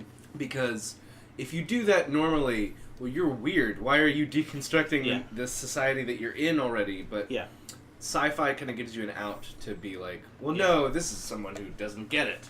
And so we have to explain this weird specific thing that we all take as normal right away. And, if you do that with in a quote-unquote regular setting, you get stuff that's like abstractionist. Well, you get stuff like Bully Gully. Or you get like beat poetry. That seems so crazy that people don't even touch it on it first. I think disguise it. Sci-fi is the sugar to get that medicine in you to like. Oh no, I'm not making critiques of the culture. I'm just like talking about. No, of fun course aliens. I'm going to talk about with these robots and like their measurements and how they work and how you can get nuclear power. It's not all about philosophy and like certain views on things. I mean, I just want to talk about how you can change the atmosphere on another planet. Yeah. But also, by the by, circumcision, that's weird, right? That's weird. Why are we all fine with that? We're all fine with that! Also, is there a man in that chair? Sorry. No, I was going to say, sorry if I'm... No, I was going to say that kind of reminds me of Will Eisner's original graphic novel, Life on Another Planet. I've never read that. Basically, they hear a signal from outer space, and they're not sure whether it is of contact or not. Okay. So there's a lot of political commentary. I think at the time, like it was like the start of the Cold War, I believe. Mm-hmm. Then there's the whole thing of like cults saying like it's gonna bring them to the new world, things like that. There's a forward. I forgot. I don't think it was Asimov. It was another sci-fi writer. And he kind of put it with sci-fi like that, and like how it has to be a vision of the future that reflects the past or the present. Yeah, I mean, whenever you read a piece of sci-fi fiction in particular, it is a reflection of the time it's written in. Yeah. Which I don't know what it says about me. I really like 1960s sci-fi for some reason.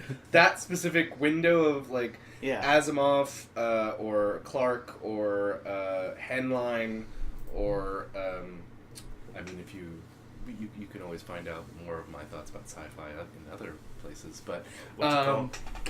I don't remember what it's called. They'll put a link up. I don't remember. It's too much pressure. It's the place where I can't get a job. Where I'm not allowed. I'm working on it, Chris. I told you I'm working on it. For 2 years. I told you in this joke not that long ago where I went. I imagine Ian's in this room, in this boardroom, and he's trying to like, hey, you should think about this guy. He's a diligent worker, and he's like, how so? He's always trying to make me do a commentary track on Bible Black. Jesus Christ. You know how hard it is to be committed to that? You know, you're willing to put that up on your own channel? To look someone in the eye in a dress shirt and a tie and use the word ejaculate that many times. That's not anybody can do. Not anybody can do. Watch the Nook scene all over again. No. I here's what I can say.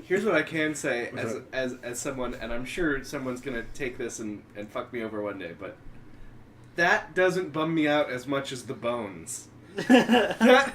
No, because the bones is real. The bones is real. Bones real. The bones are real. The bones is real. You can have as many animated Japanese boys ejaculate into one cup. That's fine. That's all one. That's a healthy hobby. Yeah. But the bones, the bones is a no.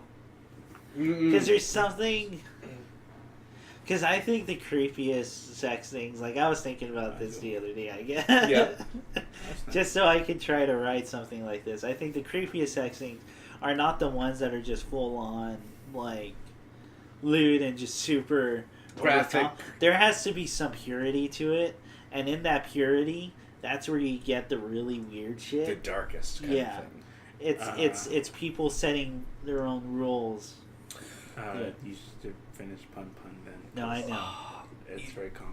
Okay, this is unrelated to anything, but here's a fucking disgusting thing I just heard. I have to share this with you. So, go ahead. There is an English version of Jerry Springer, basically. Okay. Mm-hmm. And like everything, they take it a little further. And this is just the most upsetting thing I can imagine. It's so horrible. Mm. So they have this gay couple on the show. Uh-huh. And this couple, and they're interviewing them, and they're like, oh, how long have you two been together? And they're like, oh, we've known each other for 5 years, like a very long time. Yeah. And they're like, oh, why are you on the show today? Well, my boyfriend Paul was adopted when he was growing up, and you already know how this is going to end. If you have to preface this with he was adopted when he... And they're like, yeah, and when I took Paul to meet my family, you know, my mother immediately said, yeah, you look just like my ex-husband.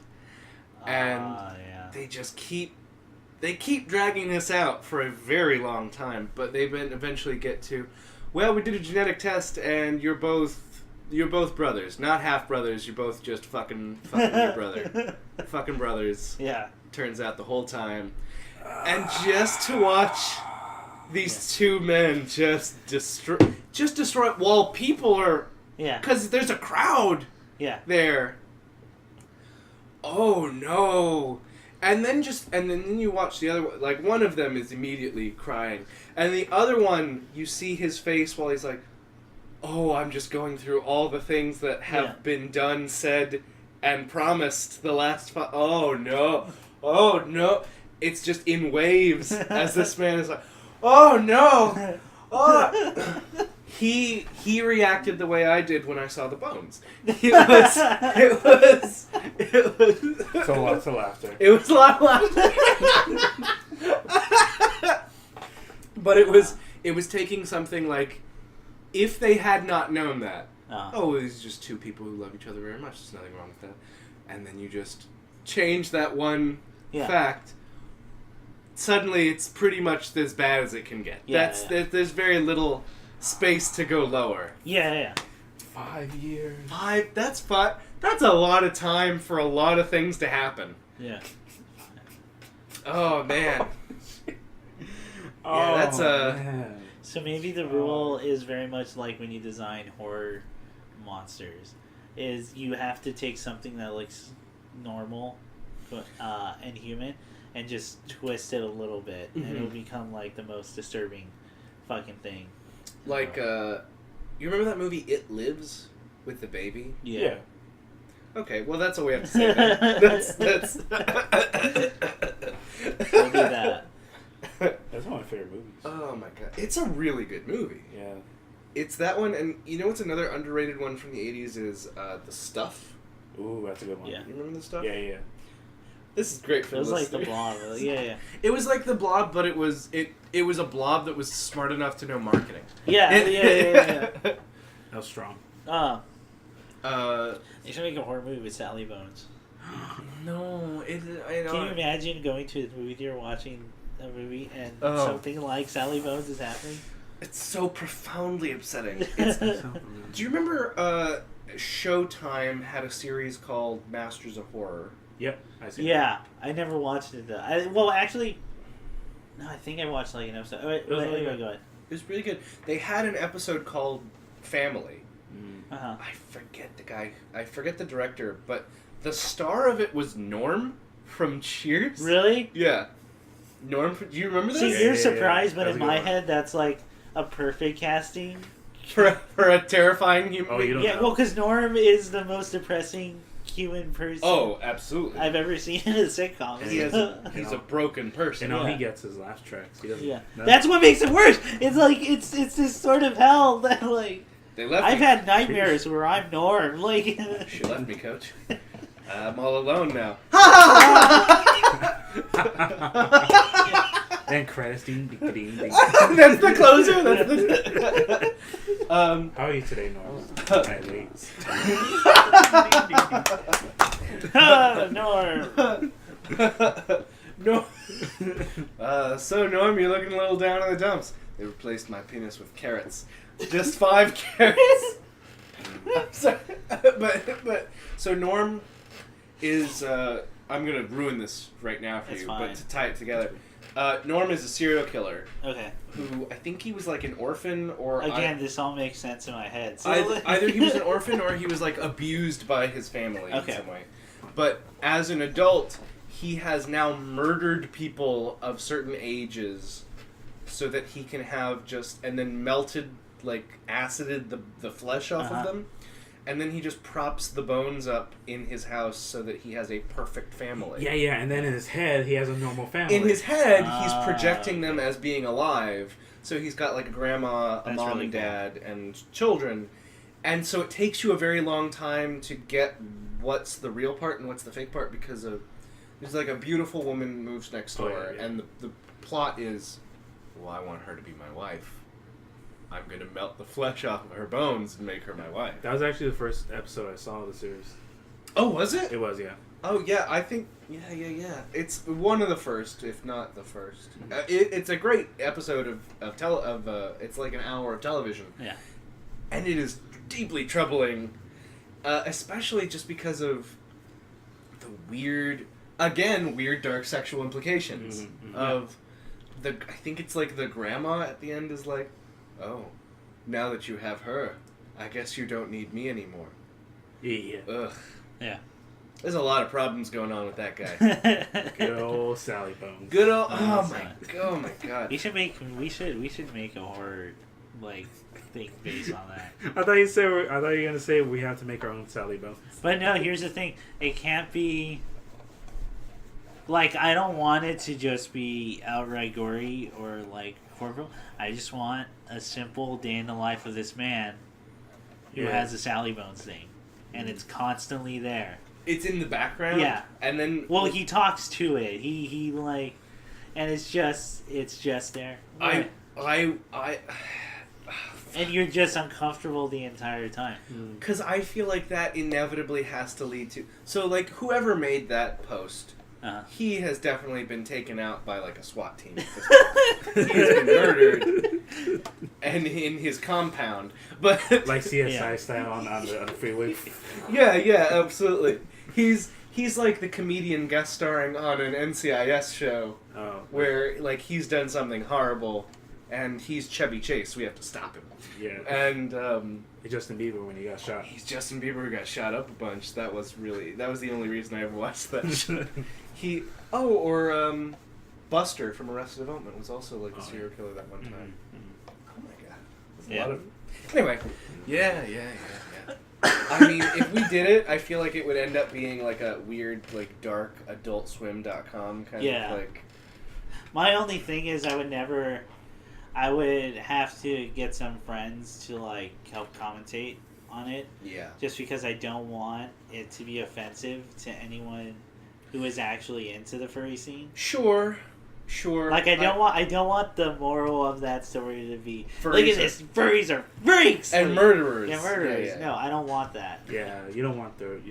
I just want people to be uncomfortable. Like this is the...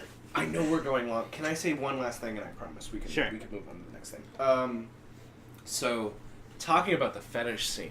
Yeah. I just started watching a show I'm really into. Listening to a show. It's a podcast called Deliberation. Okay. And I love it. What's it about? It's really good. Shill it. It is. Let me get ready. Yeah. Harder. It's a podcast set in a courtroom in Florida. Oh wow! Okay. Oh wow! So I don't know.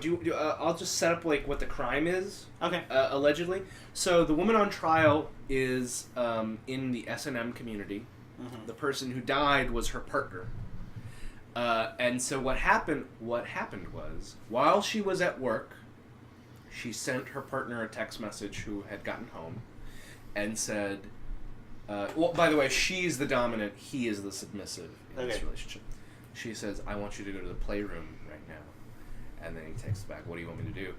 And she said, do you see that knot I tied for you? And she had like a slip knot noose, basically. Mm-hmm. I want you to kick the stool away, and I want you to hang yourself, and then I want you to take all your clothes off, hang yourself, then take pictures for me so I can see your rope burns and so on and so forth. And he doesn't pull the knot for whatever reason, and he dies. But then, like, the argument of the court is, so then he didn't text her back. Yeah.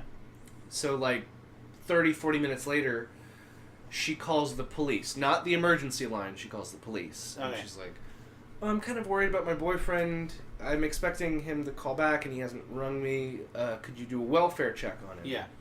And the police say, do you have reason to believe that there's something wrong with him right now? Uh-huh. And then she, like, he has breathing problems. The police get there and see a very blue-faced man and they cut him down and so they lose the knot. And so they can't prove whether or not she had tied a slip knot or she had tied a noose. And then the argument is, like, I guess the argument that a lot of the jurors are making is, can you even trust a woman who's in this kind of scene? Jesus. What? Yeah. Well, like, if you're into S&M, what's to say she didn't have a fantasy about actually murdering someone to get sexual gratification from that? Yeah, okay. So anyway, that's the show. Yeah, that's the show. And then it's just jury deliberations about all the evidence that they get. Okay. It's actual? They just record? Is it real? Or? No, it's fake. It's a scripted program, but it's based on apparently more than one case that has happened. Yeah. Okay. There's stories of people getting stuck together and they have to get a crowbar to pry them out. Stuck together? How? How so? You know exactly how I am. One man tries to fill his sausage. Okay. And there's some issues. Wait, fill a sausage? Yeah. Wait. Are you fill his sausage. Are you talking about sounding? Are you talking about putting rods in your penis hole? No. Okay. That's what you're making it sound like. Yeah, that's what I got from that. I wish. But that's the term I'd have no control. When a man loves a woman, Ian. He And they want to do nasty things to each other. They do the hanky panky. And they turn themselves Missionary God-fearing style. Well, here's the thing. Sorry. Here's the thing. They don't get to the part where they turn themselves around. See. They just stop at the hanky panky because they're stuck. Because they're stuck. Oh, okay. They're I stuck think together. I know what you mean. I know what you mean. And Yes, they actually yes, have to get an actual crowbar and pry them out. That genuinely has happened? Yeah. It's very common, yeah. Really? Yeah. People get stuck.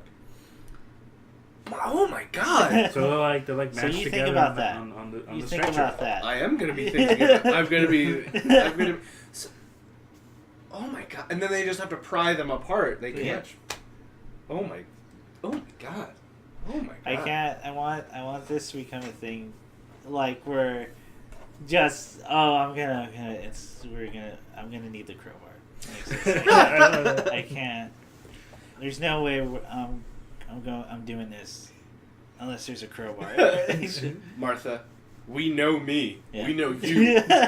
I mean, the last thing we want is to walk out of here. have I told you have I said the hot sauce story on the podcast before? No, do you want to use that as your story earlier? Sure, I'll use that story. Oh yeah. Because I guess I can talk about my month unless you're. I mean, I'm not doing anything super exciting. I'm going to go to there's going to be an art show coming up that cool. y'all should check out in West Covina. Of what? It's going to be like local comic artists, illustrators, and people who work. There's going to be a lot of people from the Burbank scene who are going to be there. I.e., people from the animation world. Yeah. No, I know. Yeah. Burbank, that's all. That's what me and the guys call it. Yeah, sure. I just call it TV Land because that's where all TV exists. It's also where Betty White lives. It is where Betty White lives. So, for any... Man, okay, I had to prove to my family that I genuinely thought Betty White was funny. Why? Why do you have to work so hard? They didn't believe me that I thought. I was like, I think Betty White's hilarious. I'm like, well, they're like, sure. Yeah. Okay. He doesn't listen. He obviously can't listen to old people and think he's funny. What Golden Girls? Is the only and I'm like Golden Girls and like Chris, it doesn't further. They believe you less when you said Golden Girls. Making shit up. It's not even real. Fuck you guys. I genuinely think Betty White's funny. Betty was very funny. Yeah, she's great. I didn't think I would have that conversation on Thanksgiving, but. Oh, is that your Thanksgiving argument? It wasn't about like Betty White is hilarious. You Philistines. No. Nana, we can talk about the president later. Betty White. Yeah. Betty. Okay, she is a national treasure. She's hold me back. She's. Yeah, it's gonna be in La. It's actually gonna be in La Puente. La Puente. Oh, okay. Yeah, it's I gonna know be a La Puente's bunch at. of really great illustrators and artists. I think some Adventure Time folks are gonna be there. That's cool. People who do the comics are gonna be there. Mm-hmm. I also have friends who are gonna be there. But there's industry professionals. But everyone should go to that thing. Yeah. It's called Bridgetown DIY Zine Fest. It's gonna be Okay. Okay. It's gonna be good. We'll go support your buddies. It's a really good time, you guys. You're all gonna have fun. I promise. You're gonna have You fun. just gotta sit through my buddy's shitty 30-minute band. That's gonna open up for Guns N' Roses. This is what And now, ladies and gentlemen, the Munchkins. That's oh my god. That would be. we just have to watch 40 minutes of my friend's improv group before we get to the main act. Dave Chappelle. Okay, listen. Okay, but actually, I did go to a live rock show recently. Yeah. I did. You don't call it concerts, you call it... That's a rock show.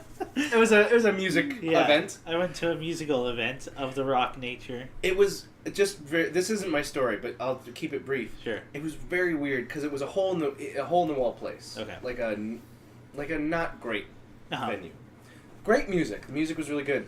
But while I was in there and everyone's drinking Modelo and Tecate or just straight shots. Sure. And there's an 8-year-old girl, like a little girl, just standing around in this giant wall of... She's serving the drinks, dude. Like, That's what it was. yeah. It turns out, almost as weird, if not weirder, she was the next act. She was a part of a family band. Wow. They were good. Don't get me wrong, they were good, but family bands went away in the 60s. Family bands, once all the partridges went died. underground, yeah. Oh, it's still there, man. Yeah. You just gotta look for The it. scene, it's more of a grassroots movement. Well, you now. know, when Charles Manson died, some of them they kept the music going.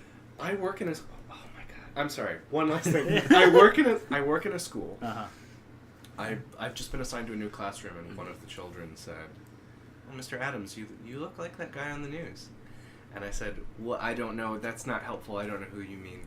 And they just kept kind of I repeating don't that. like a huge smile on my face. And then at some point, the other one of the other kids who were joining in, "Oh, you do look like that guy on the news."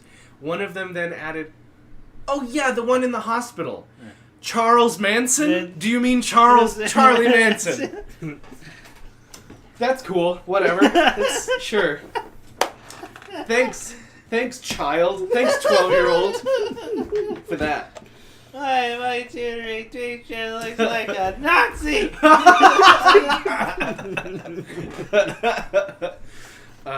Who do you look like? Nobody. That's who fucking who. Keep your mouth shut. So you're gonna get us both in trouble. Sorry, I was trying to reference his last statement before he died. Remember? What was it? I didn't. There's the famous one where like, who is he? Like, who are you? Nobody. Yeah, nobody. I'm nobody. Yeah, I'm a straight razor. Yeah, like that whole thing. I do remember that. Yeah. So, that was my month. Guess what's I up? don't know, man.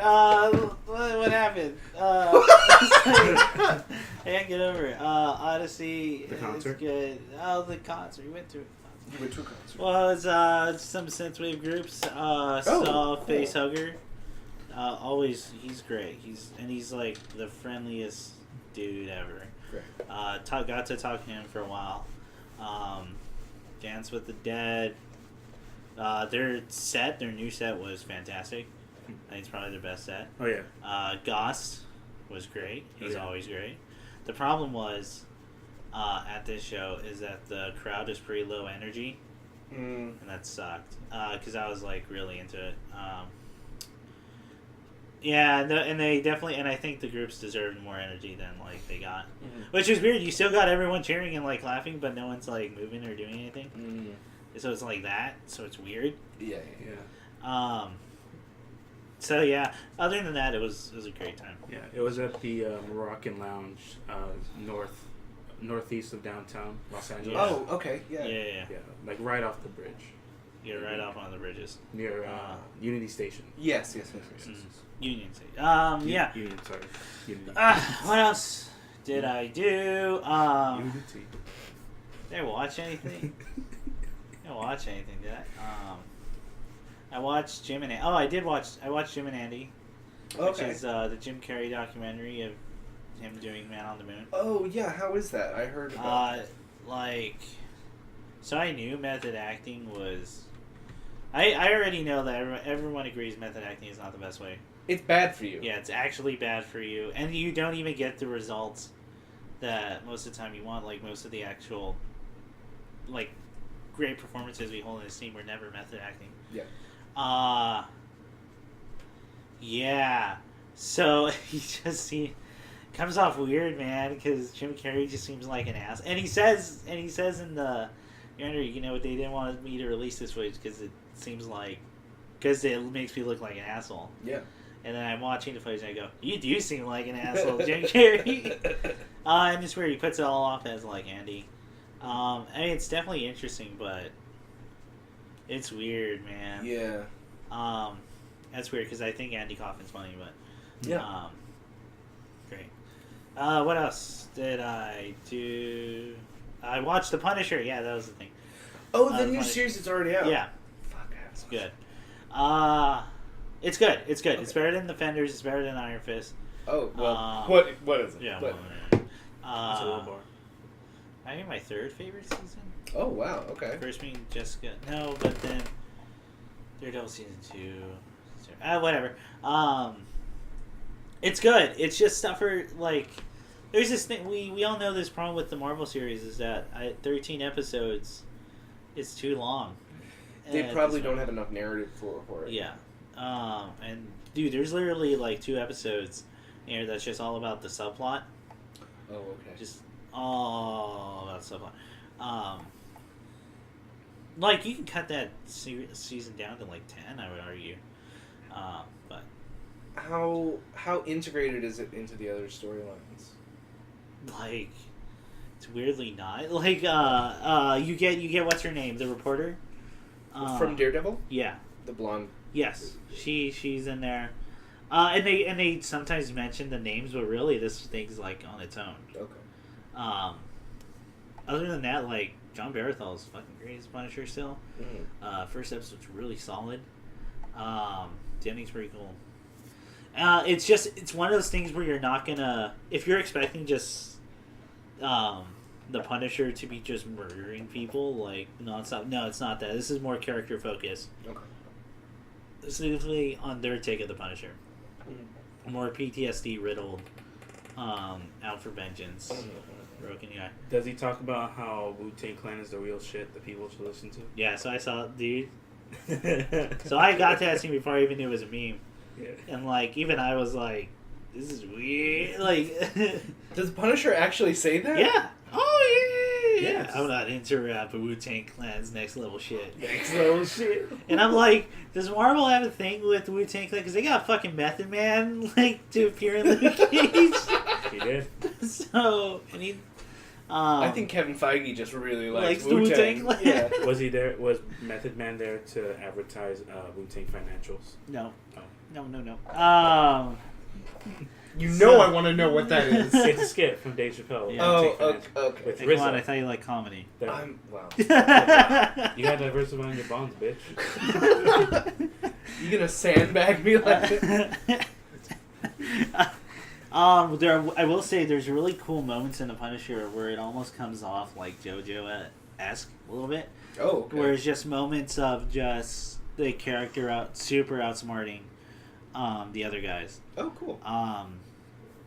There's a problem with the one of the last fight scenes where I think it could have gone a little bit longer. Mm-hmm. But to explain that would go into full spoilers, and I'm not gonna do that. I mean, that's a good one. It's a good one. Everyone should watch. Okay.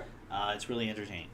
What else did I play? I haven't actually played as much video games as I would like to, because it's a lot of just Odyssey. It's a when great I have free time. Yeah, it really is. Yep. Oh, I think since the last podcast, I did everything you can do in single player for Senran Kagura at this point. Oh yeah. Again, all I'm going to say is I get it. And that's all I think needs to be said. What do you think about the Switch game? Dude, so this Switch game just came out in Japan. Yeah. I could buy it on the Japanese eShop if I just got to make it an account. Costs $10.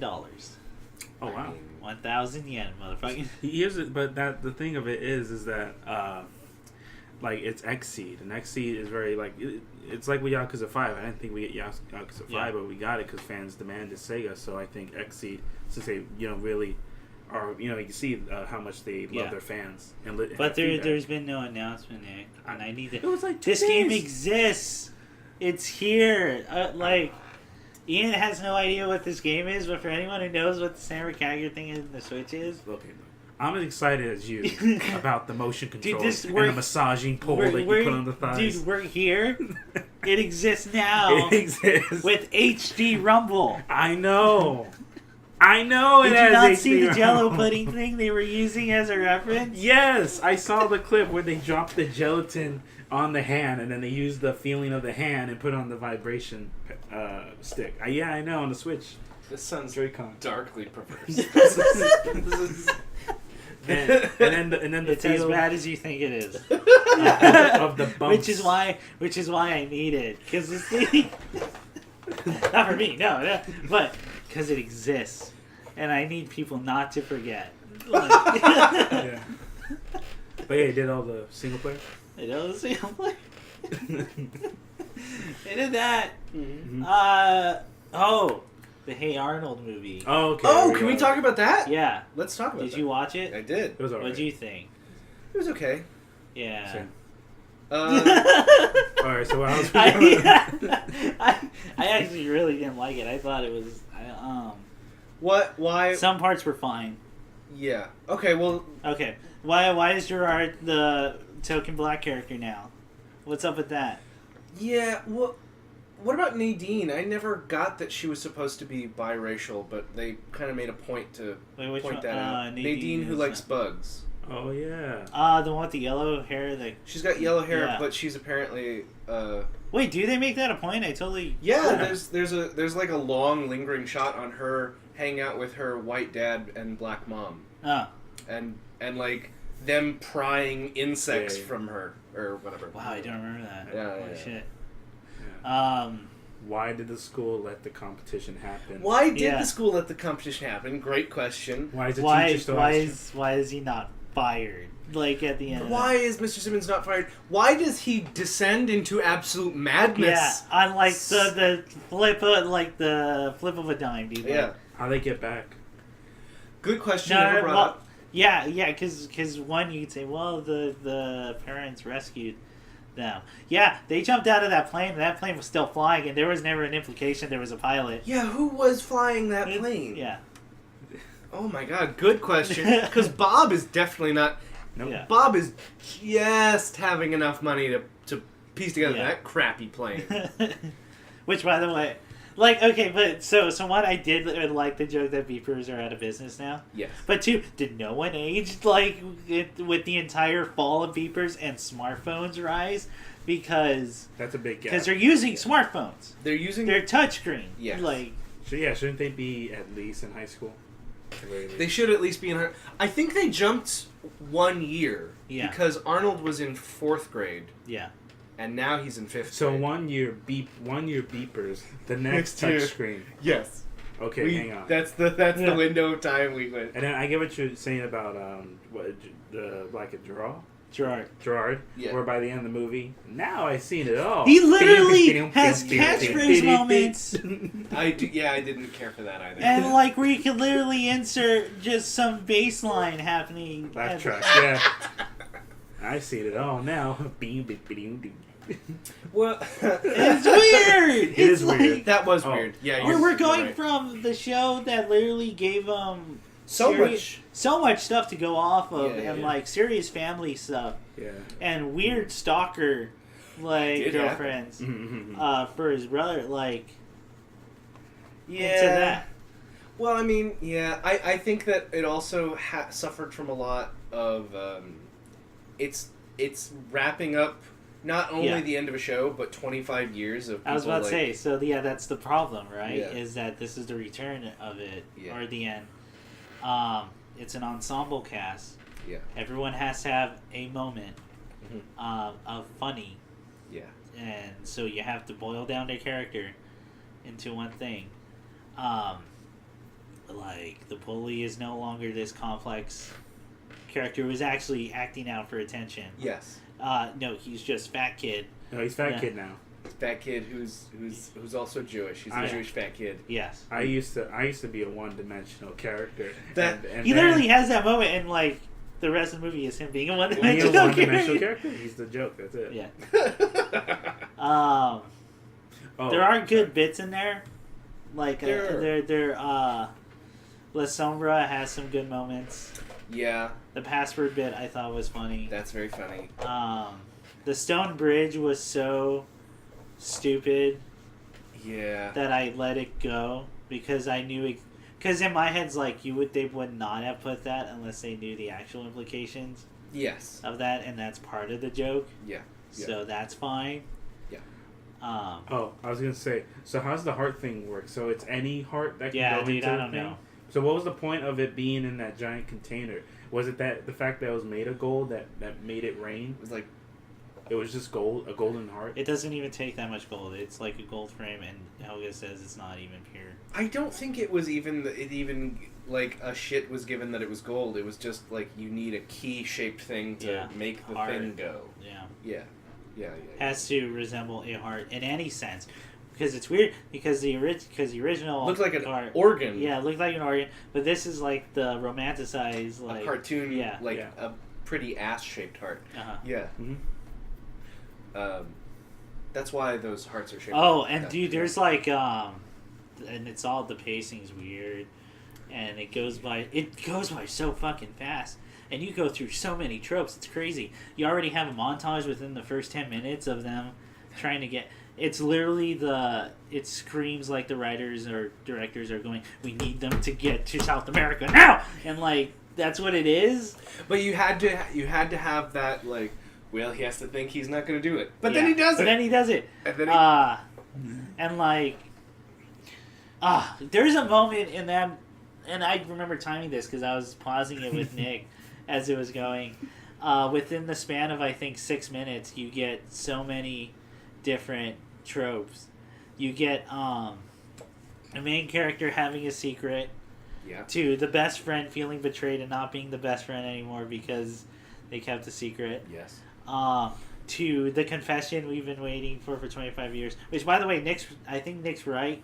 Because they did do that in the last movie. They did that in the last movie, and... So is it not canon? No. So what my understanding of it was... Because I read interviews because I'm garbage. Sure. So the guy says, Hey Arnold, the movie is actually supposed to be set in the middle of the last season. Okay. So half of season 4 happens after that. Okay. So half of season 4, as we all remember, when Hey Arnold takes Helga to the April Fool dance, sure, knows that she's into him, and he is actually flirting with her and into it. Good. But I guess like the implication is that he is so, and I get this. This makes sense to me. Is he's so wrapped up in feeling sad about his parents wanting to get that he's decided, I'm going to put that on hold for now and not address that. Okay. Which I guess. Sure. It would have been it would have been different if that was like the point of the thing. Yeah. That he was so obsessed. Because stuff kind of just seems to happen not because of his obsession. It seems to just happen because it's happening. Yeah, yes. And then you get the confession, which, by the way, I love how creepy it comes off of. Everything about Helga actually comes off as intensely creepy. That's why give it a moment's That's thought. why I like that scene was really creepy at first. Yeah. And so you get that confession. Then you get to we need to change them. Yes. We need to wreck shit up moment and upheave everybody. Get rid of all the extras. Yes. And that happens all within the span of 6 minutes. So maybe you, distinguished gentlemen, remember the show Hey Arnold more than I do. Probably not. So in the scene when Phoebe creates a distraction so that our 3 main characters can slip out. Oh, and she kisses Gerard. Did that kind of come out of nowhere for you? It seemed like it came out because I thought that was an internet thing, and I thought that Yeah. For me, it came off of I guess they're giving people what they want. I guess. I think maybe because there were kind of implications, but more subtle implications in the show itself. But I guess they kind of wanted to nosedive. Well, I would have to rewatch the show. Like I don't remember. I don't remember. Because in the movie, I could see there's many moments where him and Phoebe kind of keep taking long, lingering looks at each other. Yeah. But I thought that was just like, we know that she's bad at keeping this secret. Mm. It's hilarious that she keeps playing so hard to get, even though, she's in love with this blonde, weird-headed boy.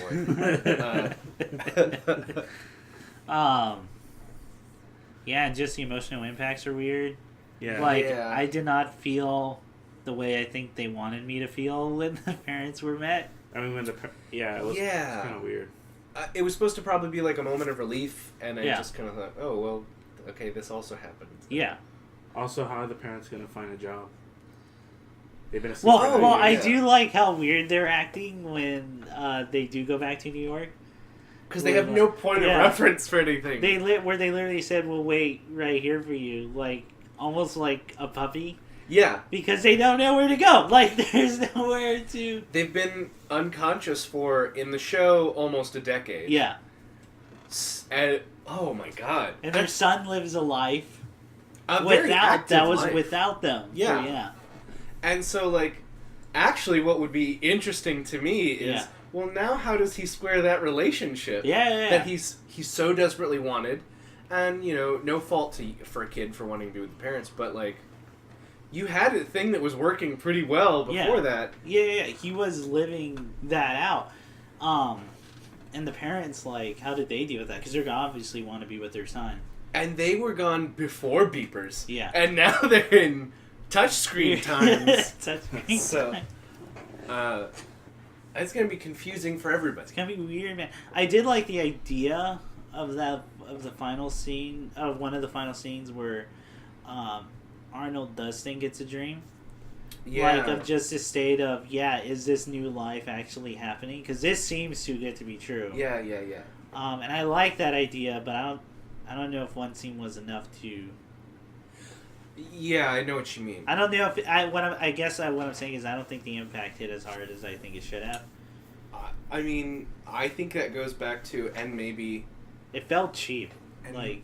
maybe it's because I'm a guy who's been spoiled by the way media has gone so far. Oh, no. We obviously just watched too many shows. Like, the real answer to all of our question is we watch too much television. Yeah, that's probably the real answer. Yeah. But, like, if I was...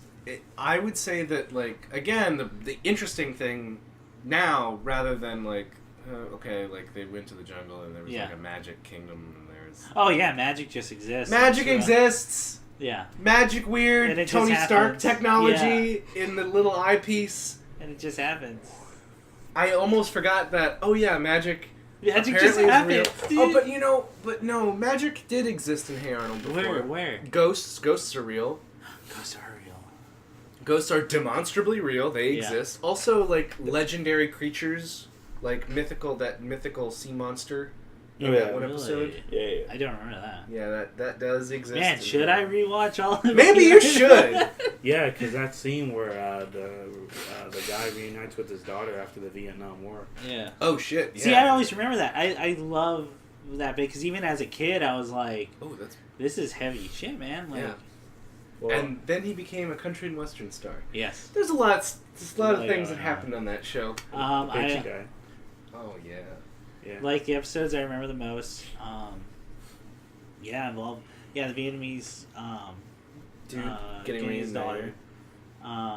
Helga going to therapy, I remember a lot. Yeah, I remember that too. I remember her sister showing up with them just having that, like, trying to deal with that, and it ends with them singing Moon River, I think. Yeah, that does happen. The short guy, Arnie. Arnie, him trying to do the watch business, Yeah. and him dating someone, and just feeling fully inadequate. Yeah. Yeah. Yeah, that did happen. I actually think that was kind of a beautiful episode, because it was like someone coming to realization of, no, I do like you for who you are. Yeah. Like, yeah, this is real. There can be a person who appreciates you and is not looking for more constantly. I really also loved there was an episode where Helga... I really like Helga episodes. Where Helga... Yeah, she's nuts. Yeah. Where she goes on a trip with her mom, Uh-huh. who's had her license suspended from drinking. Yeah. And they just have, like, a bonding moment down south somewhere. Like, I think they went to visit, like, Okay. family or some such. And then they go to, like, a bar... and they bond over rodeo riding or something like... But they have, like, a moment where her mom's like, yeah, I guess I didn't treat you the same as your sister. Mm. That's shitty. I mean, that happened to me. I wasn't the favorite daughter either. Mm. Look at me now. Like, that's not an uplifting moment. You have a drinking Yeah, problem. you have a problem. Well, you gotta be careful, man. You become what you hate. Yeah. Yeah. Oh, my Yeah. Well, you have to be careful Yeah, man. because you stick to what you know. And then there's It happens. Yeah. I was in. Oh, I was okay, gonna go say Helga's went to fashion when she sets a trend of her clothes. oh, yeah, I do remember. She was It Girl. Yeah, she was like, oh yeah. And then all those models with monobrows. Yeah. Yeah. Yeah. Became a thing. The pigeon one was good. Oh yeah, Pigeon Man's great. Pigeon Man's great. Pigeon Man's great because it's one of those things where, again, I relate too much with characters, and I go, this is a sad life. I could see me. I can see happening to me. Yeah. I was not aware that apparently, like, in the very active Hey Arnold fan community online, people interpreted the end of that as he killed himself. Well, that was the first draft of the episode. That he kills himself? Yeah, he kills himself, but obviously that wouldn't work out. Yeah. So they went for a different, more uplifting, bittersweet scene Where he flies away. Flies away. Like, yeah, I don't know. That's good. Interesting stuff. Yeah. Fuck. Yeah, so, which is weird. Yeah. The movie goes by so fast, like, so much shit happens. So much stuff happens. I think they would have probably been better served finding a way to have just not included the whole class. Yeah. But you have to, that's the problem. Like, after 25 years, like, Yeah. like, you have to do that. Otherwise, people are gonna come at you with, like, pitchforks and torches and just to give death threats and, like... Just use Nickelodeon Magazine, have, like, full page, like, this is what Character Rhonda fault? happened. Oh, this, no. this is what happened to Rhonda. This is what Right, happened yeah. to Sheena. This is what happened to Stinky. He had a meth problem. He exploded one day. Yeah. That kid who swam in the river. Oh yeah. Yeah. He should be dead. He probably is. A lot of people died in that movie. A lot of people did probably die in that Yeah. movie. Not like it wasn't dead. Like that boat blew up with people still on it. Boat blew up. The People guy- were crushed. Crushed it People down. fell in a river Yeah. with no way of saving themselves. Yeah. Yeah. That's why I said get rid of the non-essentials. Yeah. Huh. A lot of people did Movie's die in weird, that movie. dude. Yes. Oh, a guy got crushed by the water tower that fell onto the. Oh my god, Yeah. you're absolutely right. Yeah. Men Also, fell down a cliff. Fell down a cliff Also, no one noticed Phoebe's like demonic techno magic. with the giant green light Basically. that beamed over the entire cage. It almost looked like a pentagram. Like It did look. Yeah. So, so. In conclusion, it was a weird movie. weird Yeah. that I don't think did the Hey Arnold justice. No, it was. Nope. It was single-mindedly getting from A to B of. I just want to get his parents. We're gonna Yeah. get his parents, and that's. Mhm. You don't get to spend time with the parents. Right? No, not really. They're unconscious, and then they wake up, and then they Yeah. have like 2 lines each. I think. Yeah. Something like that. Two. No, they have like I think they get in total 5 lines or 6 lines. 2 of which are both Hey, Hey Arnold. That was alright. Yeah. And they were back to back. I don't know, if, at least from what they were saying. Yep. Yeah. I will say grandparents are still the best. Absolutely. I don't know. I just love old people being old. Maybe there's some prejudice in me that's like. I think that the grandparents probably worked best as characters, just because I think they had the clearest motivations and Yeah. wants and desire. Like their whole just look of dread at Yeah. Arnold going, "What? Like, oh, well, this actually makes sense. Of course, they wouldn't want him to Yeah. go Because it's happened before. This is like Yeah, with their kids. So, they have lost children Yeah. in this place in before. this exact situation. Yeah. Yeah. So no, I liked all that. That was all. Yeah, that was good. That was Yeah. all good. Yeah, those finale movies are okay most of the time for like cartoons, except Danny Phantom's terrible. Well, again, it's so hard to do a movie like that after 25, after so many years. Yeah. And again, with an ensemble cast, like everyone has to have their moment. Mhm. There's no fucking way you're gonna get all the 3-dimensional stuff done in an hour and a half. No. So you have to boil them down, and that sucks. Mhm. And even then, we do that too much. Even your main characters start doing that. Yeah. Gerard just becomes token black character for a while. Who just says like, "Ooh" things. Yeah. Yeah. Like little cappers on Yeah. scenes. Yeah. Yeah. Like he's a little bit proactive in the first bits, but as the movie goes on, he literally has moments where he just says things. Yeah, I think he repeats the line, "You're a bold kid." Yeah. Like You're a 4 bold kid. 4 or 5 times. Now I've seen it all. And how sad that was that the first time he says that is so obviously a setup for okay, well, what's going to happen now? 'Cause Yeah. that's clearly set up for something that's... It was either that or I went, man, I didn't remember that being a catchphrase of him, and they're playing it off like it's a catchphrase. like a thing he normally says all the time. Yeah. So the next one, there's 2 more of these. Wait, what? Okay, I did. Oh. Not Arnold. Okay, There's two. There's 2 I thought more. there was only one That Arnold. was like a trilogy. There's 2 more. It's like, wait, what? They really are going fast. Then where the fuck are they gonna go out? There's going to be a Rocko's Modern Life movie, Okay, I did hear. I think actually you brought it up on the podcast. and there's going to be Invader Zim. Yes. Yeah. I didn't know about So that. I'm very excited about that. Okay. And fuck, please be good. Yeah. Please be good. Yeah, I hope so too. Thoughts? I just hope Thoughts that on I- what? Just that generally, those 2 projects generally. I mean, Well, what else to say? I always hope things are good. Yeah. But again, it's always a hard problem of so many years after. Yeah. Everyone's gotta have their share. That's true. Yeah. Well, I was gonna say at least for Invader Zim, I just hope that after he makes it, Jonan Vasquez doesn't get bothered anymore to make more Invader Zim, Yeah. because obviously he has no control and he's not interested anymore. I think he's kind of done. It's Brendan's Brendan Small's situation is very reminiscent. Yeah. Like yeah. Same with Johnny Zero. Vasquez. Yeah, same with Kazuya on Zeromaki. It's fully cool, Yeah. even though he's been working on other stuff. You know, he's been doing other things. Yeah. Yeah. So many other things. He Yeah. did a sick music video like a year ago. I don't know yeah, if you anyone saw saw that. it, but It's a. Yeah, it was really good. Well, I mean, he was the art director for the Rebuild movies, Ava. Oh Yeah. he was, yeah. if there's anything good about those movies, in my opinion, it's the art. Yeah. Like, The arts, yeah. But yeah, Feel bad. I maybe we just should feel- talk about those Rebuild movies. maybe we could. They're all right. Ian, do you like the Rebuild movies? That's all I need to know. As a whole, or like individually. So you're going to say yes, but I know in your heart. I like one of them. The recap one?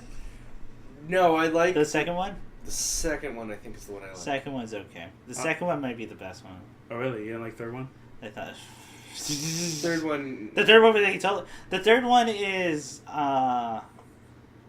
like Lynchian in my head, Yeah. where it's built to frustrate the audience. Which in a great way. Yeah, Yeah. Yeah. but I don't think it's done as well as Lynch does it in the.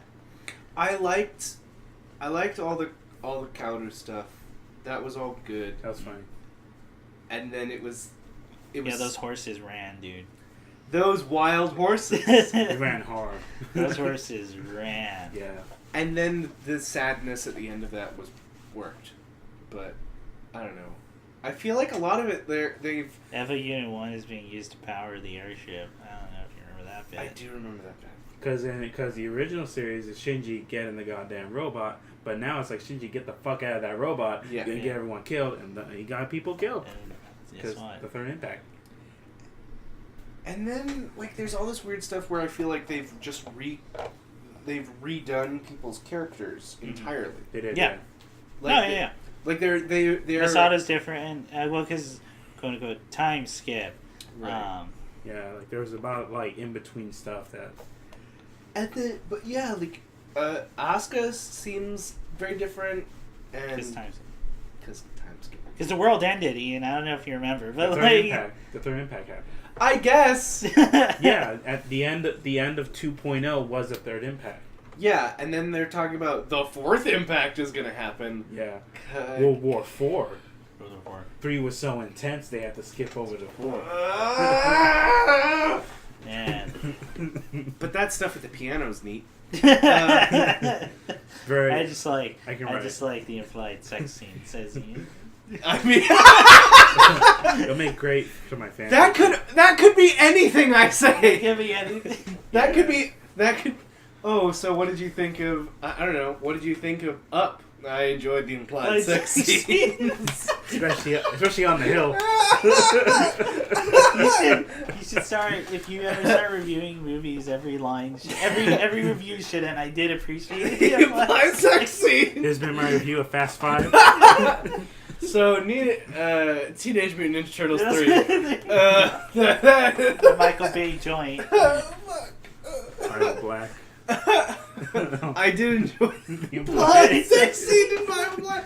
Nothing's implied. I'm sorry, that's my bad. Nothing's implied. Didn't appreciate the actual ones. I just enjoyed the implied ones. Schindler's List. I really enjoyed the implied. Oh no. Okay, I think that's it. That's all I can think of for shit I did. I think that's it. Well, do you wanna? We can tell stories that like. Yeah. I thought we already did. No, well, Ian's got his hot sauce one that he. Okay, what's the hot Oh shit! Yeah, I That he forgot. wants to Totally tell. forgot. Yeah. Okay. Who died? You were so excited about it too, and I was like, I have to completely make forgot. sure my buddy Ian Tells gets- that hot sauce gets story. to tell his hot sauce story. So this I'm is such a malevolent person. you're a Right? monster. The rhythm is entirely different now. So no, this is just like a story. This is like one of those gross stories that adolescents tell each other when you're pubescing. You know. Okay. Not to brag, but I've gone through puberty at least once. But no, it's Rookie numbers. 3 and counting. Jesus. 49 states and counting. God, I don't know why that always makes me laugh. So there's a story about like a man who gets rushed in the emergency room with extreme abdominal cramping and pain. Okay. The doctor's like, "Oh, have you fallen? Have you had any sort of injury? What could have caused this?" And the man then explains, "This is in New York, I think. Okay. I was taking my groceries home, and my stoop was all icy with ice, and I slipped on my stoop, and then I fell on my groceries." And somehow, I don't know how, and I like how innocent they are. I don't know what happened. I fell on the icy stoop, and this bottle of hot sauce got all the way in my ass. I don't know how it happened. Which is not a great excuse. And the And then doctor. the bass started playing. Now I See everything.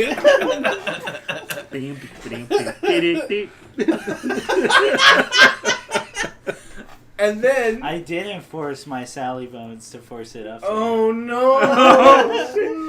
No! So that's what the body was filled with? Hot sauce? Sally Bone hot sauce? Oh, God. So, it's very funny. That on its own is very funny. But so the doctor, being an apparently super chill guy, was like, "Sure, of course, that happened. That accidentally happened. I get it.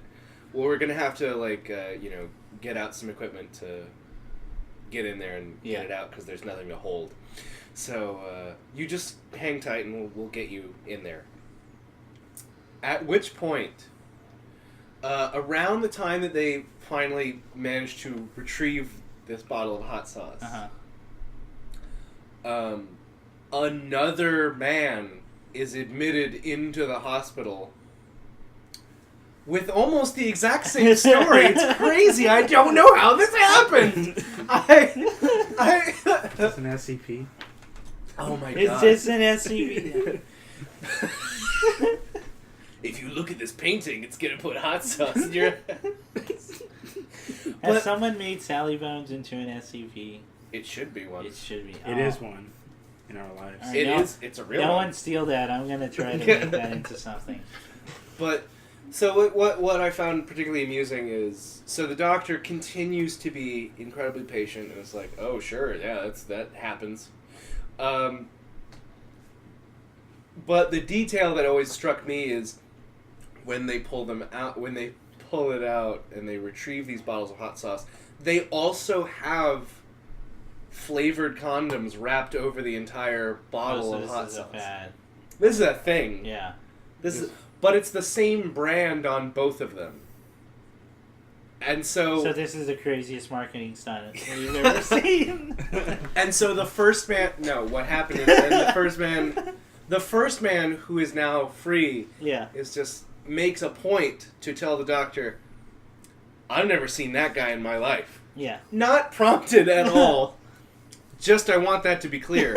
I've definitely never seen him ever before. And the fact that it's the same brand of condoms and hot sauce, it's a very popular brand. I don't know what to tell you. Okay, bye. Like,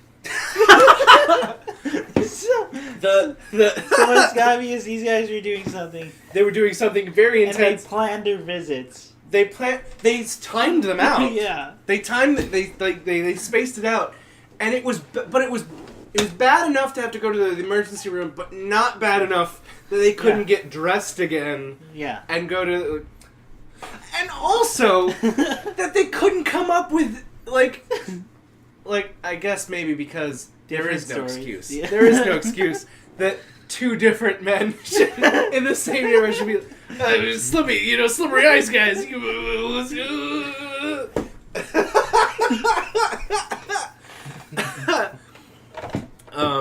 So that's the hot sauce story, and it always makes me laugh. I don't know why it's so funny. I think it's the amount that even when people are caught, Yeah. They just double down. they and double lie. down on it. Yeah. It's like, nope, I definitely no, Yeah. I don't know what you mean. For me it's the flat earther thing. To me the funniest Yeah. part is not the fact that they think the earth is flat. The funniest part is them trying to justify how the world works Yeah, with the world being flat, Yeah, such we're- as the downforce. or Yeah. airplanes, or Yeah. Have you heard the isometric? The iso domosphere. There you go. no. Theory. Yeah, where we're all on the inside. Basically, the sun is in the middle, and the earth, basically the entire Earth, is wrapped around. So how does the night work? The sun just turns into the moon. What Turns part the of that moon. did you get? The moon's just the sun is it's the moon at night. Okay. Oh, Okay. The moon's recharging so it can turn back into the sun. What does the what are we charging from? I'm not putting this on you, but I I'll make this shut up. what I think is I I only remember make some of it up. Maybe a little. when It's for you B.O.B. to decide. B.O.B. and Tila Tequila were apparently really into that flat Earth theory. I think so. Yeah. Yeah. Do you?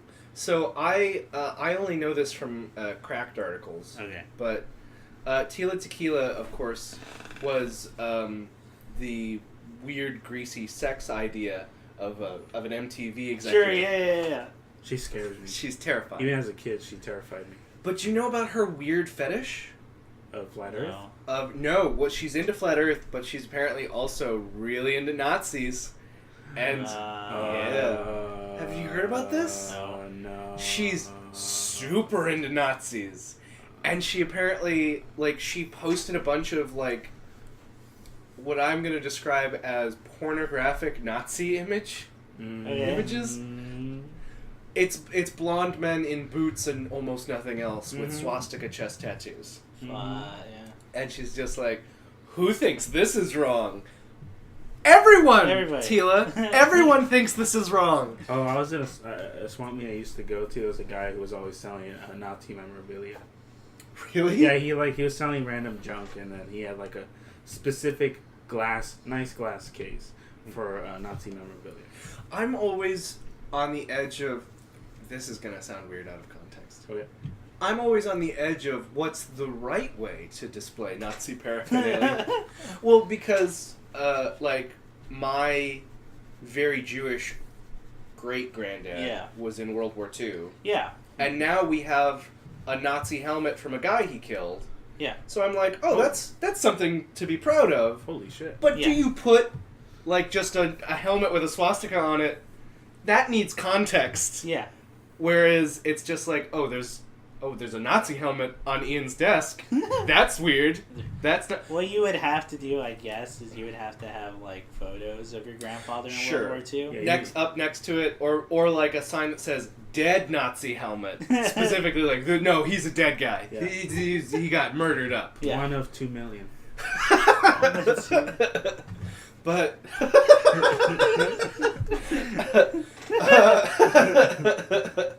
but no, yeah, Tila Tequila is apparently super into it, and then she got called out No, there's actually a lot wrong with that. Yeah. Don't do that too. And she's like, why is... I'm sorry, I'm not going to do a voice. Why is everyone so down on Hitler? What did he do that's so bad? So many things, Tila. He had shitty paintings. He had a weird mustache. Yeah. No one liked He it. didn't have He much had fashion sense. Yeah. Good strong symbol, I won't deny. I won't- Iron no. Eagle is cool, but it has right below it a swastika. Swastika's Yeah. not cool. Not cool, guys. Just take it out. It's Take a, it out. it's a cool Iron Eagle, but it has a swastika. It's nice sleek leather pants and coats, but they have swastikas on and SS symbols. Do you think we're the bad guys? I mean, I just noticed we've got skulls on our heads. Like, I thought the SS meant super smooth.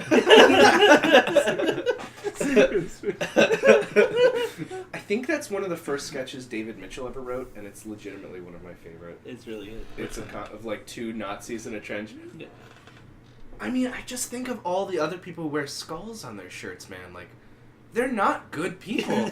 I feel like we might be on the wrong side of this. But no, it's to denote pure Aryan heritage. Well, I mean, usually they have skin on them. Like, not a skull, though. Yeah.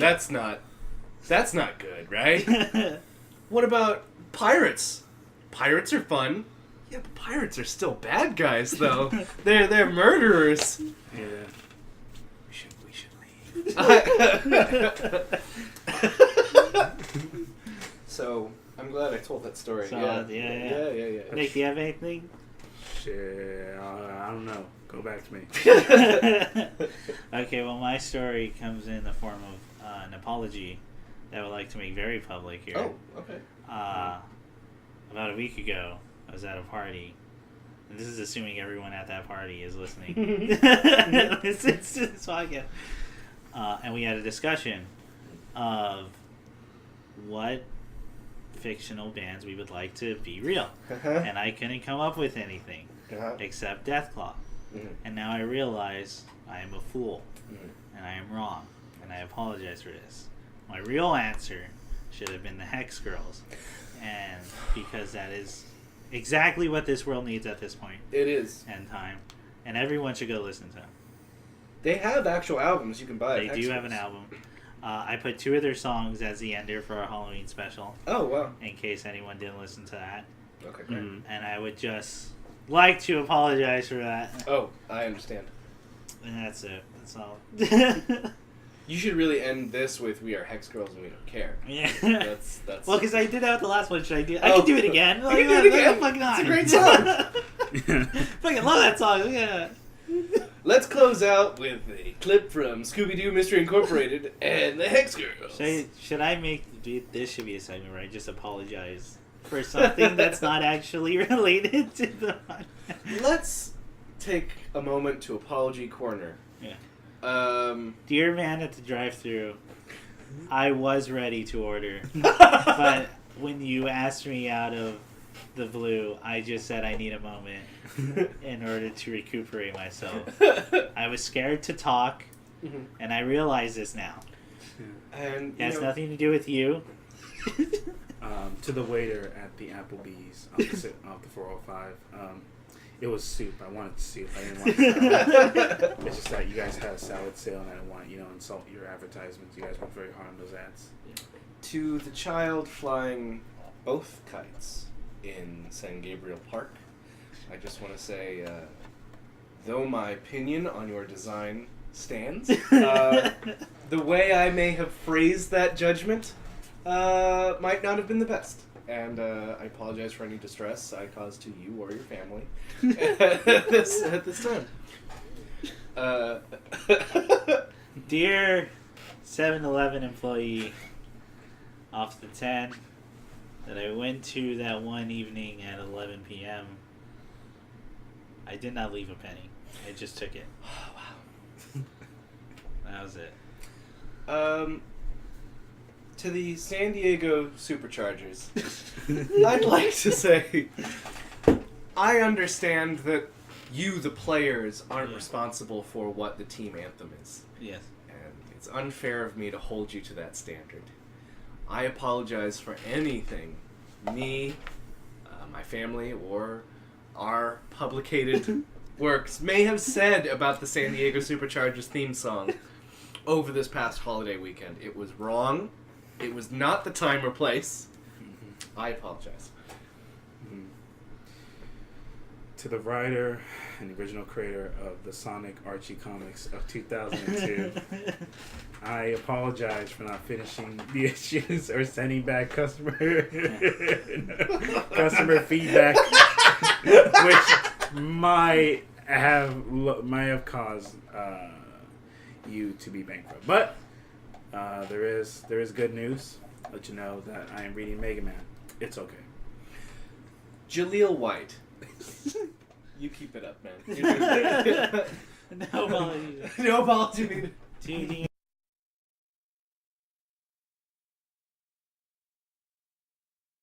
things that people misunderstood, and I'm not blaming them, they sound very familiar. I said the juice as in OJ, Tower of Inferno, Simpson. Not the Jews as was previously thought. I like the Tower of Inferno, but the juice, as in the football player, is completely guilty. To the juice, I will not rest until I find the killer or killers. I am using your book. If I had done it as a way to get into the mind of the actual culprit. To the student in class 1A7, I apologize for the intensity of my opinion that I still stand upon of Oprah and her fat skinny ass. But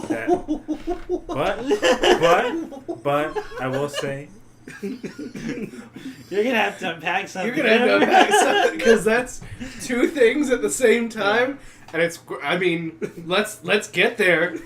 But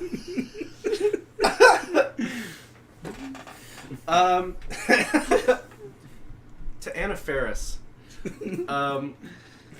that tweet was coming at a place of anger.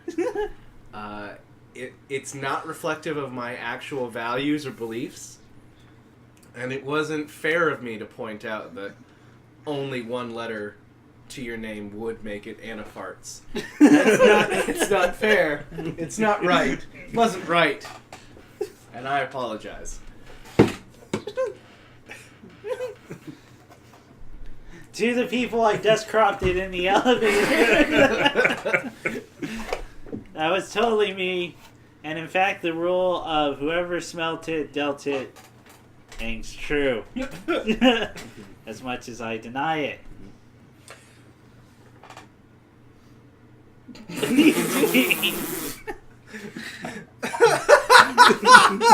Nick took the armchair. Nick took the arm of the chair and is like using it as a phone. As a telephone, like he's conferring some deep. Oh, I understand now. I understand the life of the universe. That was the producer's call. You need to stop apologizing. I'm sorry, wrong number. Oh. You got one more? You got. I'm sorry for wasting your time with this segment. This has gone on far too long. This has gone way longer than I thought. Yeah. Hey, did you see Crying Man? Crying Man? Oh no, Man. I haven't seen it yet. Why not? I thought you liked Wham City. Yeah. It was amazing. I know. I'm aware how amazing it was. No, you think you know, but you don't ever unless you've seen it. Yeah, I'm gonna watch it. Yeah, sure. do it. I will. Good. Ian would like to apologize. I'd really like to apologize. I'm to sorry the for entirety of cast of the Crying Man. I mean, it's not like you haven't seen Death Note. That's true. But have you seen Death Note? Have you seen it? No, that's not true. I haven't seen Death Note. You haven't seen Death Note? You haven't seen Death Death Oh, Note? the anime or the movie? Anime. Oh, I've seen the anime. Oh, okay. The movie? Should we I watch have a not movie? seen the Should movie. I watch You a haven't movie? seen Death Note? I wasn't clear on which one. Of course, I've seen the anime. Wait, which movie? The new one that's the terrible. new Netflix, The one. Netflix original. Yeah. Classic. Mm. 5 stars. Well, Scott, this podcast had ended I'm glad. a couple minutes ago. Oh yeah, definitely. Yeah. We definitely should have closed it off by then. No one wants to hear it. No, what are they saying? Stop fucking with that RJ. I don't know any more words. I like this. I'm not gonna try to find a natural end to this conversation. I'm gonna force it and let it keep going. Just let. You know what would be really good is if at some point when we did an episode and you just never turned the mic off and you let it run for a 6-hour episode and that like the last 4 hours is nothing but an empty room, like with ambient sounds of people in the back. It's really sad. I would do that. What I would do is I would make a whole play that happens in the background, but you can only hear it through ambient noise. I really like that idea a lot. Like it's gonna be your best work, and you can only faintly hear what's happening. You have to audio enhance. What? And you have to use the visualizer? Yeah. In order to determine what are words. You know what would be great is if it was, but you would frame it as something that's not a play. It would be, It would play as just like, oh my god, his home life sounds really rocky. Oh no. Is he gonna be okay? Yeah. Why is the Prince of Ferdinand in his... No, do you remember Wim City, the ending, when it just kept going? Oh, you should really watch. I will. I'll watch it. Do I have to read the sidebar, the chat room? The chat room? Only for I want to say no. Okay. But stuff has happened in that chat where some of the characters talk through it. Yeah, also Nightmine's in there. In the chat? Yeah. Fuck. Someone calls at some point and goes, I would like to give a shout out to my boy Nick Nocturne. But not in Cry of Man, the show that happened right before it. Oh, okay. Because he thought he was going to be in Cry of Man. And he was to Yeah. Oh, no. Oh, so that was pretty good. This podcast is terrible. No, it's great. You love it. I know I do. This is the best thing I've ever done. Well, I just always I can't believe I'm still willing to keep going. I just like No, this is great. the idea of let's just push it. Push it real. Let's just keep going. Yeah, keep going. What are they saying? What are they saying on the armchair fight? No, it's toll free. No, it's wrong number. I'm sorry. I didn't mean to. Wait, why does it being toll free matter?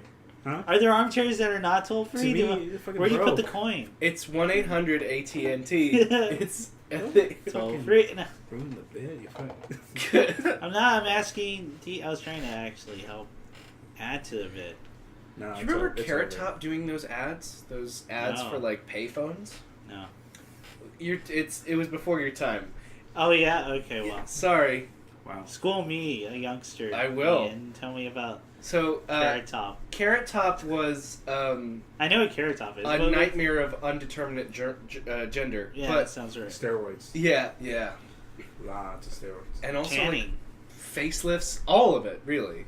Everything you can imagine. Looked like The Mask. He did. He looked like I don't have a better reference. Yeah. He used to do a bunch of ads for like. But what's terrifying is like Carrot Top on his own is already horrifying to see emerge from a dark alleyway. Mm-hmm. Yeah, he's scary. But all of these ads would begin with Carrot Top like leaping out of the darkness at someone already having a bad time trying to make a call on a public payphone. Like, oh, my wife is going into labor. My grandparents are dying. My wife ate a car. Oh no. And then Carrot Top would like manically scream at them and throw nickels in their face. Go ahead, I'm coming.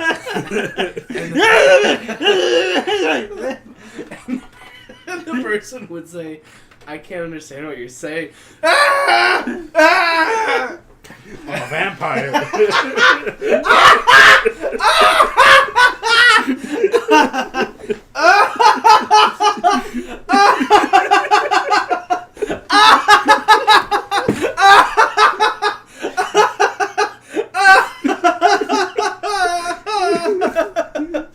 Fuck. Oh, fuck, that's funny. such an alphabetized thing. A, B, C. I Tell get him. it. Tell him. Yeah, tell him, Carrot Top. Get him. I'll light this motherfucker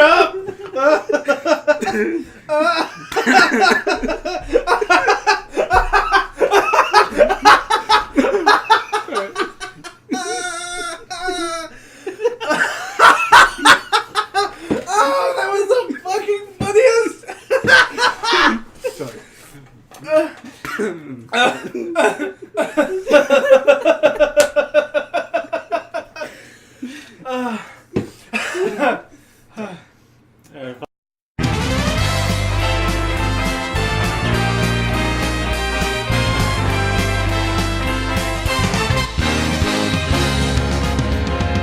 Here we go, off the rails.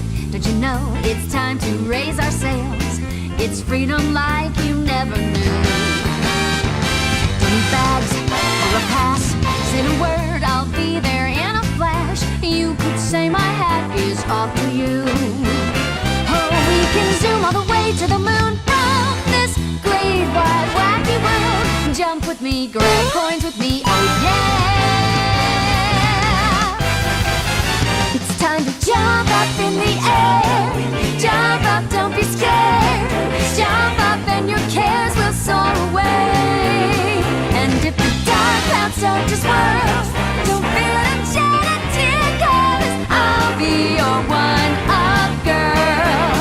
So let's all jump up super high, high up in the sky. It's no power up like dancing. You know that you're my superstar. No one else can take me this far. I'm flipping the switch. Get ready for this. So let's do the Odyssey. Odyssey, yes, see. Odyssey, yes, see. Odyssey, yes, see. Odyssey, yes, see. Odyssey, yes, see. Odyssey, yes, see. Odyssey, yes, see. Odyssey, Odyssey.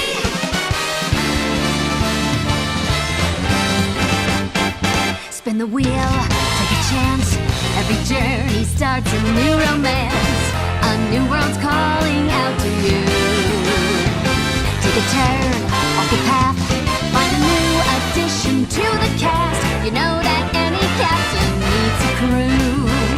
Take it in stride as you move side to side. They're just different points of view. Jump with me, grab coins with me, oh yeah. Come on and jump up in the air. Jump without a care. Jump up 'cause you know that I'll be there. And if you find you're short on joy, don't fret, just don't forget that you're still a one-up boy. So go on, straighten up your cap. Let your toes begin to tap. This rhythm is a power shoe. Don't forget you're the superstar. No one else can make it this far. Better go through that stash. Now you've got panache. Oh, let's do the Odyssey.